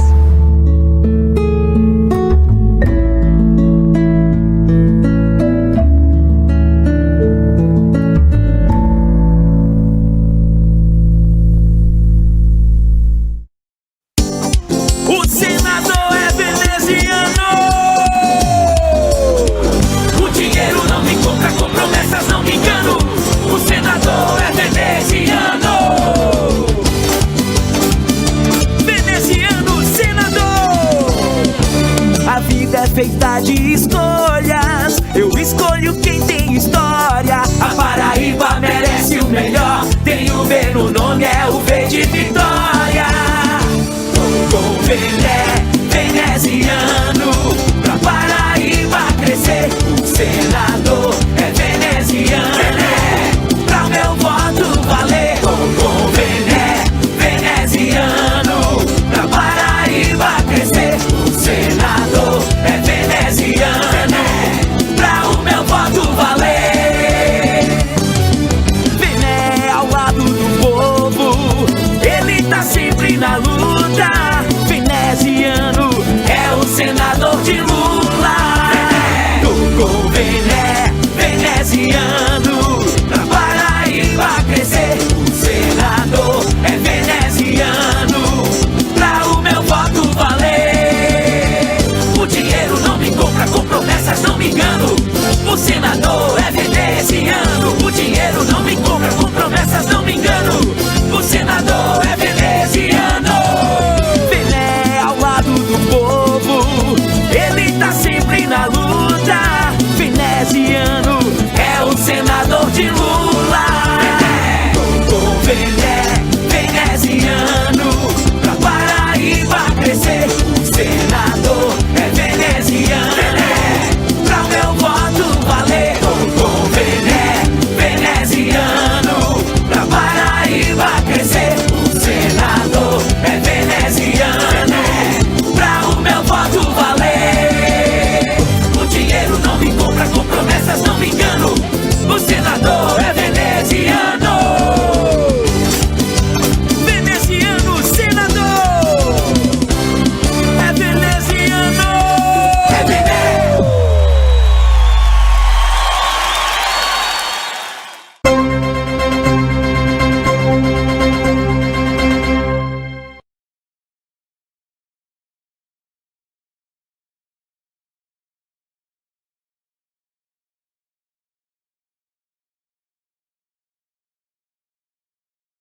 Será Deus pela oportunidade de representá-lo no Senado Federal, com trabalho, postura e equilíbrio. Honramos a missão. Fomos vice-presidente do Senado Federal. Destinamos recursos para os 223 municípios, mais de 2,2 bilhões de reais, sempre com a ficha e as mãos limpas. Veneziano honrou os mais de 844 mil votos que recebeu dos paraibanos, com muito trabalho e entregas. O atendimento dos hospitais, UPAs e postos de saúde recebeu recursos de Vené. Quem sonhou e sonha com a casa própria teve em Vené esperança e realização. Grandes obras de infraestrutura, sejam estradas, pontes, centro de convenções ou mobilidade. A educação e a cultura contempladas, o homem do campo amparado, o esporte e o lazer abraçados. Vené 155 Senador. É Vené. Estamos contigo, Vené. Veneziano, vamos. Valeu, Vené. Obrigado, Veneziano. Que Deus continue nos abençoando sempre.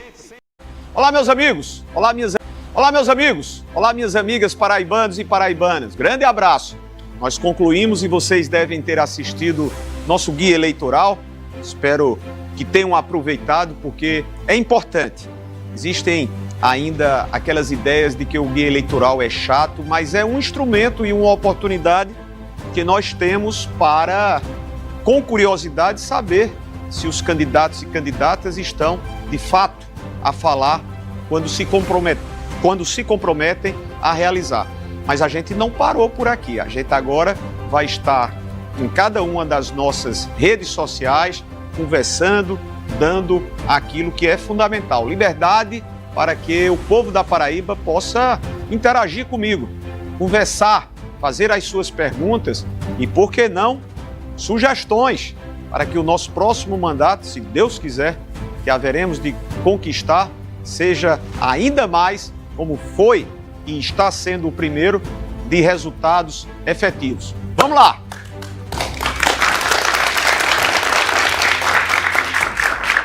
Sejam bem-vindos, sejam bem-vindas.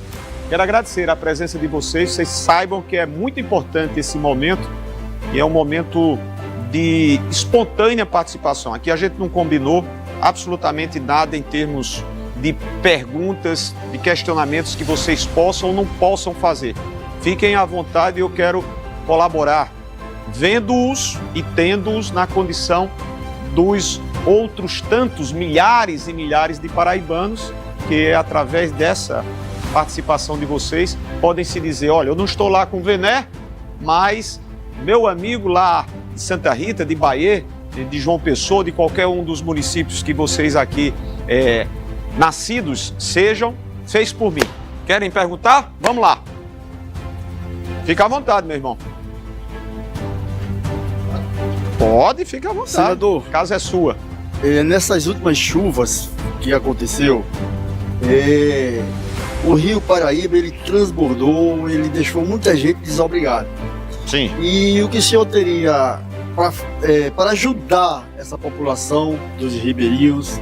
Você é de Santa Rita. Eu pergunto isso porque foram cerca de 32, 33 cidades que sofreram muito com as duas mais fortes chuvas. Se você quiser retornar para o seu... 32 ou 33 cidades que ficaram extremamente prejudicadas com as fortíssimas chuvas que nós tivemos no primeiro semestre. Rio Paraíba passando, aumentou o seu volume, e aí Mogeiro, Ingá, Cruz do Espírito Santo, Santa Rita por 2 vezes nesse semestre. E eu assumi um compromisso com Santa Rita. Primeiro, nós estávamos tratando sobre as atitudes emergenciais para o socorro emergencial das mães, dos pais de família que ficaram desabrigados, mesmo que temporariamente, mas que perderam móveis, utensílios e muitos destes que sequer tinham alimentação. Mas isso é o primeiro momento, é o momento daquela ansiedade e da agonia de quem vê esse volume d'água tomar e invadir as suas casas. Mas a gente precisa resolver de forma definitiva. Não adianta ficar esperando, porque cada ano que passa poderemos ter enchentes maiores ou menores, mas sempre as teremos.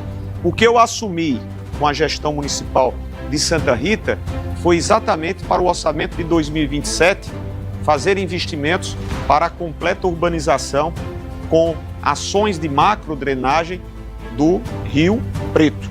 Não é isso? Que é exatamente um afluente e, quando o volume d'água chegou, tomou um considerável número de casas. Então esse é o meu compromisso, sem perder de vista investimentos outros nos municípios, que, repito, foram mais de 32, é que tiveram decretação de estado de emergência e de calamidade. Sim, minha amiga. Olá, Mas seu nome? né? Leonilde. Sou conterrânea sua, mas eu moro em Santa Rita. Você é de Campina Grande? Sou de Campina Grande. De qual bairro? Zé Pinheiro. No meu Zepa. Isso. Governador, eu tenho uma pergunta para lhe fazer, que é sobre a área da saúde, Sim. sobre as mães atípicas. Sim. Né? Com essa demanda das crianças que, né, com os problemas, mas tem as mães dos autistas, que essas mães precisam de cuidado, elas têm que ter um olhar fixo, não só as crianças, porque uma família toda adoece com a questão dessa mãe atípica. Por quê? Porque ela fica sobrecarregada. Então eu quero saber qual é a sua proposta para esse governo nessa relação com a mãe atípica. Porque geralmente a gente fala mais sobre as crianças autistas, mas esquece das mães, que elas também têm que ter um olhar, elas têm que ter um controle, elas têm que ter uma qualidade de vida, um acompanhamento psicológico também para as mães atípicas, porque mexe com a estrutura, mexe com a família. Então eu quero saber qual é a sua proposta, qual a demanda do seu governo para isso. Na verdade, a nossa participação no Senado, Leonildo, obrigado pela sua pergunta, e é um tema que nesses últimos anos, acertadamente, tem ganho preocupações maiores. Por que eu digo acertadamente? Porque durante alguns outros anos, nós não tínhamos um olhar, um focar para aqueles e aquelas que, diagnosticados com qualquer transtorno, espectro autista é um deles, não tinham essa visão do poder público e até mesmo não apenas do poder público, da própria sociedade. Há de se discutir, será que o número de pessoas com autismo cresceu ou é porque não houve um processo que passou a existir de diagnóstico e de identificação? As duas coisas podem ter acontecido. O fato é que a demanda para que o tratamento, para que o acompanhamento, para que a identificação precoce, eu tenho colegas, amigos com filhos que têm transtorno do espectro autista, TDAH também, e eles, diferentemente de muitas famílias brasileiras, por terem condições materiais melhores, terminaram por dar aos seus filhos um acompanhamento desde cedo. Mas e aquelas famílias, muitas das vezes, que não têm um emprego, mãe solo, mãe atípica, né? Ou seja, a gente precisa ter essa atenção. A nossa responsabilidade, como senador da República, eu sou um parlamentar, eu não estou no executivo, é a de tratarmos propostas no legislativo, no caso específico nosso, no Senado Federal, prevendo ou estabelecendo regras de atendimento, fazendo uma interlocução junto ao Ministério da Saúde, junto ao Ministério da Assistência Social, a outros ministérios que interajam, dialoguem com a temática para esse acompanhamento. Você muito bem diz, evidentemente que a criança ou que o adolescente que tem um desses espectros tem uma atenção mais sensível, mais cuidadosa. Mas não podemos perder de vista que o pai ou que a mãe, muitas das vezes mais a mãe, muitas das vezes mais a mulher, precisa ter uma diferenciada atenção. E nos dias atuais, nós não vemos na medida do necessário, porque ela tem que abrir mão do trabalho. Se você tem num nível mais, vamos dizer, mais delicado, a criança, o adolescente, a pessoa precisa de um acompanhamento mais próximo, de uma presença e de um cuidado mais próximo. Você deve, e nós temos essa atenção, inclusive porque nesse período de 7 anos e 7 meses, eu estou concluindo agora o primeiro mandato, nós apresentamos propostas para que, vou citar o caso, criemos no estado da Paraíba, nas regiões, e não apenas numa presença, seja em João Pessoa, seja em Campina Grande, centros de acompanhamento, de tratamento, mas também com um olhar aos pais dessa criança. E precisamos levar isso, ou seja, para o Cariri, precisamos levar isso para o Sertão. Uma das minhas defesas para 2027, se Deus permitir, evidentemente, tomara que eu possa convencê-los de poder contar com a ajuda, com o apoio, com a multiplicação, é a de destinarmos esses recursos. O Ministério da Saúde tem essa preocupação. Diga-se de passagem, vocês sabem da minha relação direta com o presidente Lula. Nesses últimos 3 anos e 7 meses, os investimentos para a atenção básica, para a atenção especializada, foram muitas vezes maiores do que os anos anteriores, antes do retorno do presidente Lula. Mas eu garanto a você que uma das minhas mais focadas atenções para o nosso próximo mandato é exatamente em relação a estas pessoas e as mães e também pais. Eu sei que o número maior é muito mais relacionado às mães. Obrigado pela sua pergunta. Você deseja fazer uma pergunta? Como é o teu nome? Luana.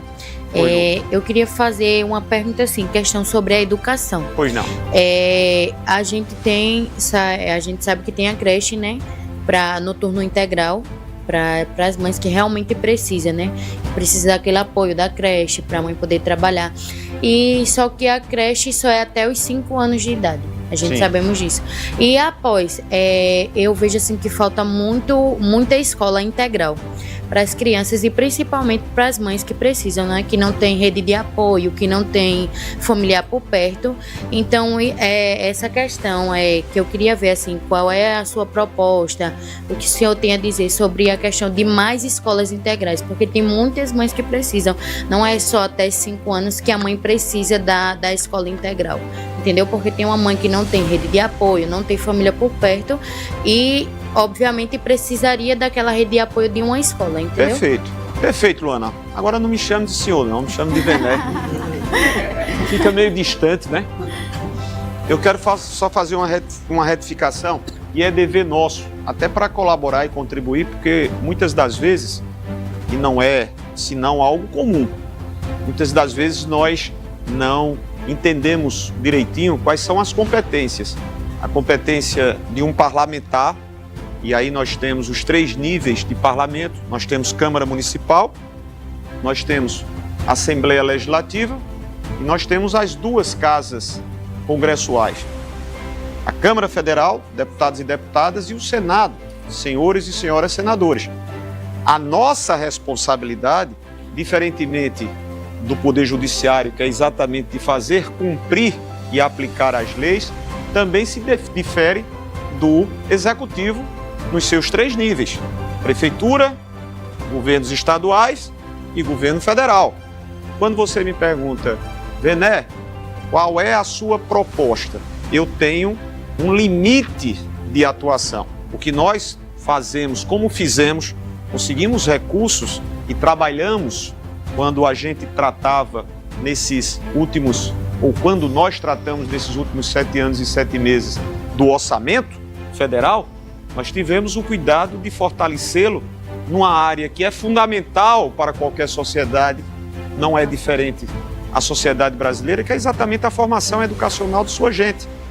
E houve um período longo, por que não dizer secular, de desatenção junto aos brasileiros e brasileiras no quesito formação educacional.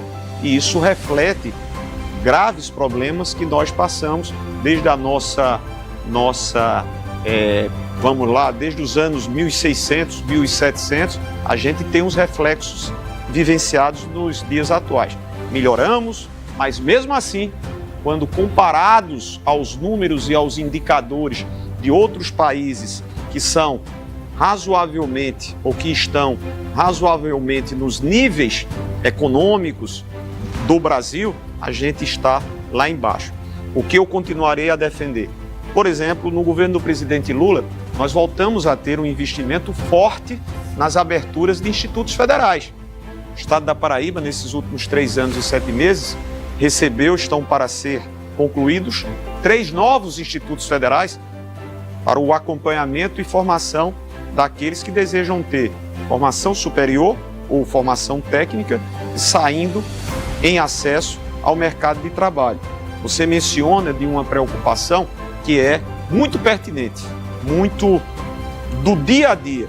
E as senhoras mães que depois dos 6 anos de creche, a criança precisa desse apoio. A maioria das famílias brasileiras, as suas mães, os pais das mesmas, das crianças, não têm recursos para ter vamos dizer assim, uma funcionária, uma companheira de trabalho. Os milhões de brasileiras não têm isso. Então, o investimento que nós devemos ter é continuar ampliando. É bom que nós reservemos, se nós fizermos um recorte dos últimos 15, 20 anos, o número de escolas integrais eram bem pequenas. Eu vou citar o meu próprio caso. Quando eu fui prefeito de Campina Grande, a primeira escola em tempo integral do município foi conosco. Veja bem, entre 2006 e 2007, você não tinha escola em tempo integral municipal, estou a falar. De lá para cá você teve um aumento, como também as escolas em tempo integral estaduais. Então é definitivo e decisivo que nós, papel nosso, fortalecer através do orçamento da União recursos para que o Ministério da Educação continue a ampliar as escolas em tempo integral, garantir novos institutos federais, garantir e consolidar os orçamentos das nossas universidades, os programas que permitiram que os jovens pudessem ter acesso a essas instituições, sejam as universidades, sejam os institutos federais. Esse é o nosso papel. Agora, sempre lembrando, quem faz não é o parlamento. O parlamento pode propor, e nós estamos a fazê-lo, como também um parlamento pode fazer uma destinação no instante em que discute o orçamento geral da União.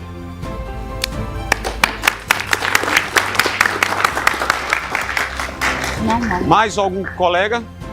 Vai lá, meu irmão. Como é teu nome? William? Pronto. Pois não. Falando que na área da saúde, que nem a minha própria filha, ela tem um problema de asma. Sim. E a gente tem uma grande dificuldade nessa área de medicação, principalmente em torno da prefeitura. Que às vezes a gente vai e não tem, uns falam que são verbas que não tem, que não chega. Aí nessa área, como é que o senhor vai trabalhar para atuar ajudando que de um tempo para cá, essa área do asma, não só asma, mas estou citando essa área, mas outras diversas áreas, há muita necessidade. Porém, algumas prefeituras estão deixando muito a desejar, principalmente onde eu moro. Aí onde está, William? É o que eu estava dizendo há poucos instantes na pergunta de Luana sobre o tema educação. Nós vamos até um determinado limite de atuação. Eu não quero aqui especificar, porque não é o caso, sobre a gestão deste ou daquele município, mas há evidências claras e todos nós, enquanto cidadãos, temos que ter essa curiosidade. Não nos custa buscar e acompanhar. Hoje os instrumentos e os sistemas governamentais nos permitem, a nós, enquanto cidadãos, saber quanto a sua prefeitura, a sua gestão, recebeu de recursos transferidos. Sejam recursos transferidos do próprio governo federal ou sejam recursos transferidos através, no meu caso, de emendas a esta gestão. Aí, esse papel de acompanhar, de fiscalizar e de cobrar é da sociedade. Então, quando você menciona, veneziano, há recursos, eu poderia até dizer, não são os suficientes, necessários para que nós, assim, tivéssemos todo um atendimento da qualidade que nós, enquanto cidadãos e cidadãs, que pagamos e bancamos através dos nossos tributos, dos nossos impostos, gostaríamos de ter. Mas não é pouco não, viu, William? E te falo, por exemplo, tomando a mim, porque você pergunta, veneziano, o que você pôde fazer durante esses 7 anos e 7 meses? Agora, pouco menos de 2 meses, nós entregávamos, só para que você tenha uma ideia, nós entregávamos 86 milhões de reais de recursos para micro-ônibus, vans, ambulâncias e ambulância do SAMU. Nós fizemos questão, durante esse período de quase 8 anos, de fazer indicações de custeios da saúde, porque o orçamento e as indicações das emendas dos parlamentares, sejam estes senadores sejam estes deputados, tem que, e se exige isso, 50% tem que ser para a saúde. Tem que ser para a saúde. Então não é pouco esse montante. Agora também vai lá na ponta saber como está sendo gerido, saber como está sendo administrado. Alguns entregam. Eu ouço queixas, como você próprio sente na pele, e não é só isoladamente você, mas também tem os bons exemplos de municípios e de gestões que, com os recursos que recebem, as transferências, ou mesmo com recursos próprios, e com recursos próprios é um valor menor, mas que entregam. Mas eu gostaria de te falar, podemos não ter o montante desejável, mas o que existe é um valor bastante considerável. Alguém mais? Oi? Fica à vontade, você quer fazer? Kaline? Pauline. Boa tarde, senador. Boa tarde. Representando a zona rural, que a maioria do pessoal que está aqui é da zona rural, eu queria saber das suas propostas para nós, porque somos um pessoal esquecido, posso dizer assim. A realidade é que nossa zona rural está sem luz, muitas das vezes nas partes baixas lá, não tem luz, a gente não tem um acesso livre de água. Quando falta água, a água que vem pra gente é uma água suja, lá tem muita criança, muitos idosos, e quando a gente fica sem água, que a gente recebe essa água novamente, que acho que é quando eles consertam algum cano, alguma coisa, essa água vem suja. Então a gente é uma área esquecida, uma área que precisa de uma limpeza, é Usina Agroval, Santa Rita. Certo. É uma área esquecida, totalmente esquecida. A gente tá sem luz, é um local escuro e acaba sendo perigoso pra gente. Porque eu sou nora de um agricultor e toda a área da parte que ele trabalha na agricultura, das plantações dele, é tudo escuro. E isso é muito perigoso. Animais podem aparecer, sim, como já apareceram cobras, escorpião, essas coisas. Então assim, eu queria saber dessa proposta, quais as propostas que o senhor tem pra gente da área rural, pra o nosso conforto. Bacana, muito apropriada. Eu tenho dito, nós estamos no momento, são 45 dias para que nós concluamos esse processo e a gente vai utilizar dos nossos guias e utilizar desses meios, como também de outros. Nós vamos estar fazendo as nossas caminhadas, as nossas visitas, fazendo as nossas reuniões para darmos a vocês conhecimento sobre o que nós produzimos.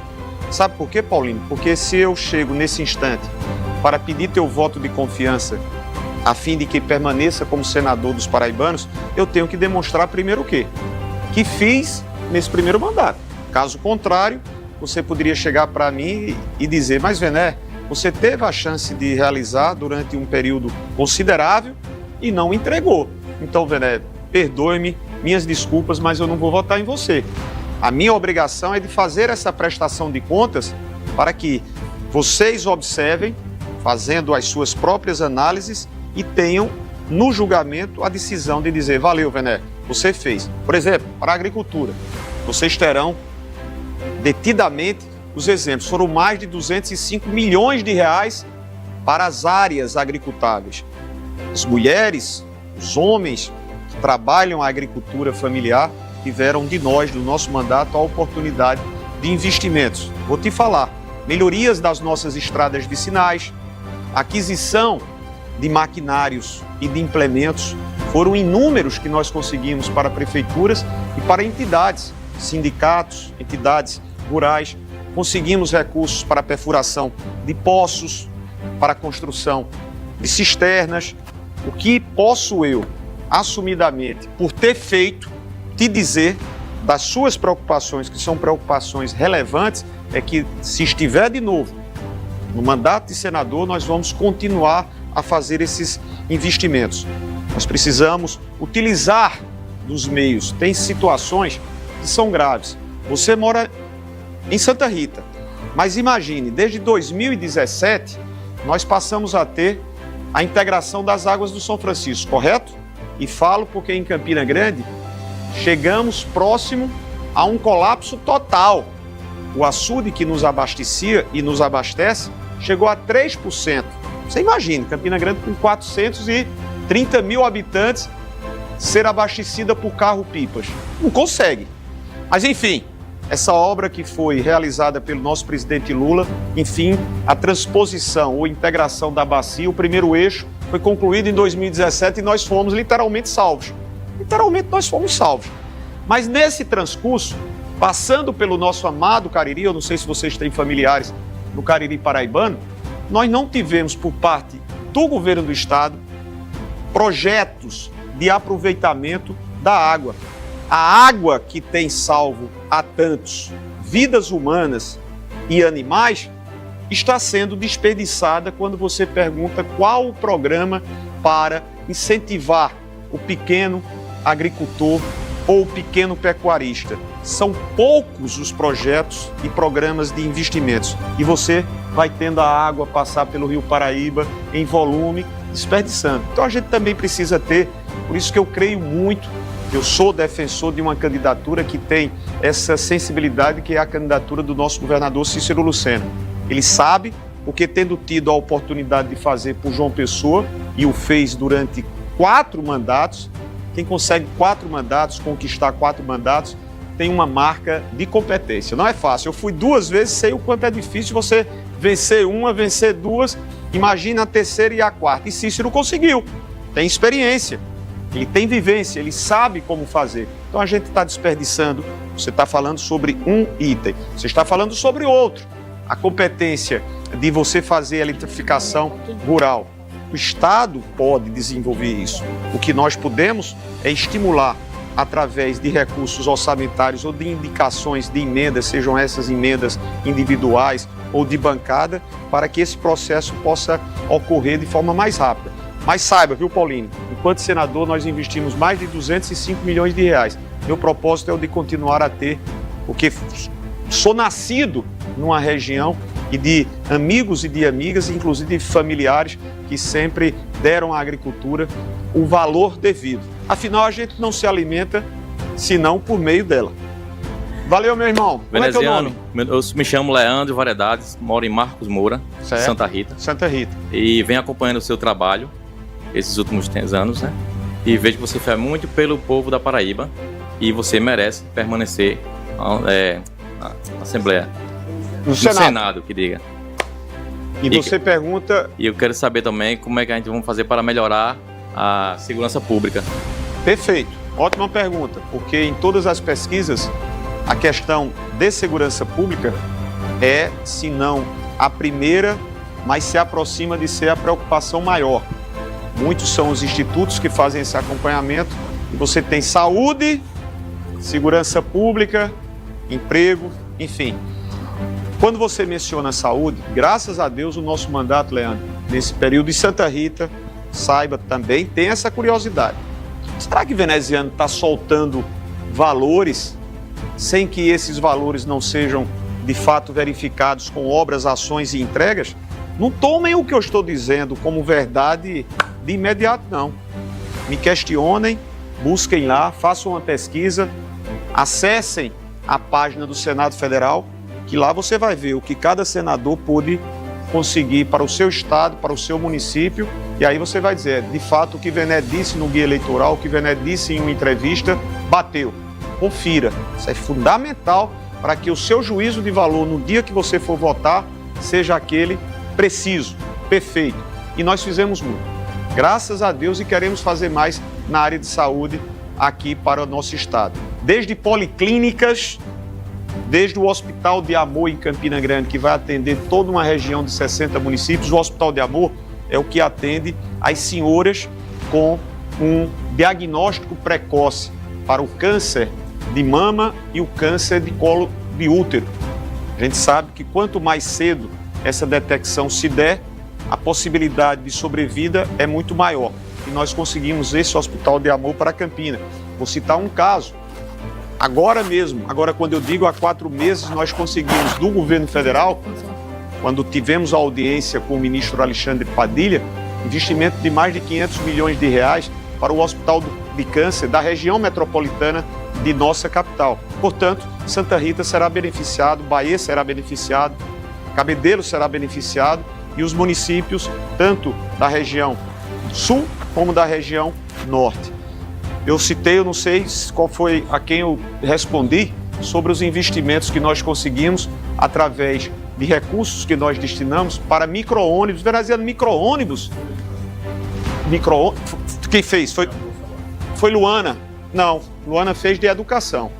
Enfim, alguém falou sobre, e aí eu citei o caso dos micro-ônibus, das vans. Vocês sabem que lá em Santa Rita, como em grande parte dos municípios, tratamento de hemodiálise, tratamento de câncer, não é feito no próprio município, não é isso? E as pessoas têm que fazer deslocamento. Quando o deslocamento é mais próximo, como é o caso de Santa Rita para João Pessoa, é menos traumático, é menos doloroso. Mas você imagine um paciente tendo que ser transferido 200, 300 quilômetros, como muitos destes lá para Campina Grande, na FAP. Muitos desses vêm do Cariri ou vêm do sertão. Os ônibus, os micro-ônibus e as vans permitem esse transporte, esse deslocamento de pacientes domiciliados fora do seu próprio município de uma forma muito mais confortável, com mais segurança, inclusive com acompanhantes. Então a gente fez esses investimentos, fizemos investimentos no Napoleão Laureano para aquisição de maquinário da FAP. Eu estou citando duas instituições que tratam aos pacientes com câncer. Nós fizemos investimentos para atenção primária. Nós precisamos, sabe, de uma grande preocupação que o nosso próximo mandato vai ter. Quando eu digo nosso próximo, eu sempre disse, se Deus quiser, eu também, se Ele não quiser, não adianta, e se vocês assim também me ajudarem. Eu estou preocupado porque o Brasil, nós estamos em 2026, daqui a 25 anos, nós teremos mais de 60 milhões de pessoas na idade idosos. E nós não estamos desenvolvendo políticas públicas para os idosos. Como envelhecer? Envelhecer faz parte da nossa realidade, afinal de contas, isso é um processo biológico. Mas é de direito nosso poder envelhecer bem, com vida saudável. Sejam atividades físicas, seja condição motora, com acompanhamento de equipes multidisciplinares. Nossas estruturas da atenção primária, das unidades de PSF, precisam ter a presença de profissionais geriatras. A gente precisa fazer essa formação, que hoje são poucos os profissionais geriatras para fazer o acompanhamento e o devido cuidado para as pessoas que vão envelhecendo. Eu quero envelhecer bem, eu quero envelhecer com saúde, eu quero envelhecer com capacidade produtiva até o dia que Deus não mais assim me permitir. Vai ser uma preocupação nossa, uma atenção para as políticas públicas na área ou não, na área de saúde para as pessoas idosas. Então essa é o foco nosso. Segurança pública, como eu te falava, é algo que nos aflige. É a preocupação e o medo, e aí não há exagero, de pôr o pé fora e estar sendo abordado por um delinquente, um criminoso. A gente, quando fala sobre segurança, o que me preocupa é porque muitas das ideias, e aí não seriam ideias, seriam discursos vazios, e são discursos simples. Não, faz aquilo outro. Primeiro, não se faz mais segurança pública dizendo que segurança é só responsabilidade do Estado. Na Constituição Federal, está lá, segurança pública de competência dos Estados. Mas os municípios também podem fazer, através das suas guardas municipais, através dos investimentos na educação, na formação humana e conceitual de quem desde cedo precisa ter o acompanhamento dos pais, mas também a presença do Estado. Nos dias atuais, mais do que nunca, porque a gente deixou que a coisa terminasse sendo desenvolvida e não atacamos no nascedouro, no instante em que ele poderia ter sido debelado, hoje ganhou contornos aonde regiões, aonde estados que antes eram muito tranquilos se tornaram também, sob a perspectiva da bandidagem, o quê? Locais para que eles venham a fazer e praticarem seus crimes. É preciso fazer investimento em inteligência, pagar bem aos nossos policiais. Vocês sabem qual é. E se não souberem também não tem problema não, porque eu tomei um susto dia deste, eu fui fazer essa pesquisa, que é bom. O governo do estado fala sobre investimentos e qualificação nas nossas polícias, Polícia Civil e Polícia Militar. Nós somos o estado que paga, só não paga menos do que o estado do Maranhão. Imagine você, a média salarial do policial civil, do policial militar, é o penúltimo do país. Aí como é que você imagina que quem sai de casa, um policial ou uma policial, na perspectiva de querer voltar e muitas das vezes vai ao combate, ao enfrentamento, como é que a pessoa se estimula recebendo uma média de R$ 6.700? E essa é a realidade. Então é importante também que nós mudemos essa situação. Ou seja, tem que fazer investimento, tem que fazer valorização aos profissionais, tem que fazer uma triangulação onde estejam participando dessa discussão município, estado e governo federal. Nós temos que limitar os acessos das nossas fronteiras, que são de milhares de quilômetros, para não entrada de armamentos de fora, para não entrada de drogas de fora, que financiam os grupos armados, os grupos criminosos. E o pior de tudo, hoje essas organizações criminosas, elas estão em atividades tidas e havidas legais. Vocês devem ter visto o que aconteceu agora recentemente, quando foi desbaratado através de uma ação do Ministério Público Federal, da Polícia de São Paulo, do governo federal, verdadeiros ou verdadeiras organizações que hoje têm inúmeros postos de combustíveis, que fazem a lavagem de dinheiro, que investem em ações, em criptomoedas, enfim, essa rede de atividades criminosas hoje se alastrou no Brasil e que precisa ter essa contenção até para que a gente possa, o mais breve possível, diminuir o tempo perdido. Olha, eu quero agradecer a vocês, muito sinceramente, vocês enriqueceram esse debate que nós estamos tendo no nosso guia eleitoral e, evidentemente, as sugestões, perguntas, questionamentos foram valiosos. Muito obrigado e nós vamos estar proximamente. Também é importante que se diga, se você desejar fazer qualquer pergunta, sugestão, me ajude através das nossas redes. É dessa forma que nós queremos fazer, de novo, um grande mandato. Valeu! Nosso mandato, com muito trabalho, destinou mais de 2,3 bilhões de reais em muitas obras e inúmeras ações para todos os municípios do nosso estado. Em Piancó, o senador veneziano realizou um sonho de décadas.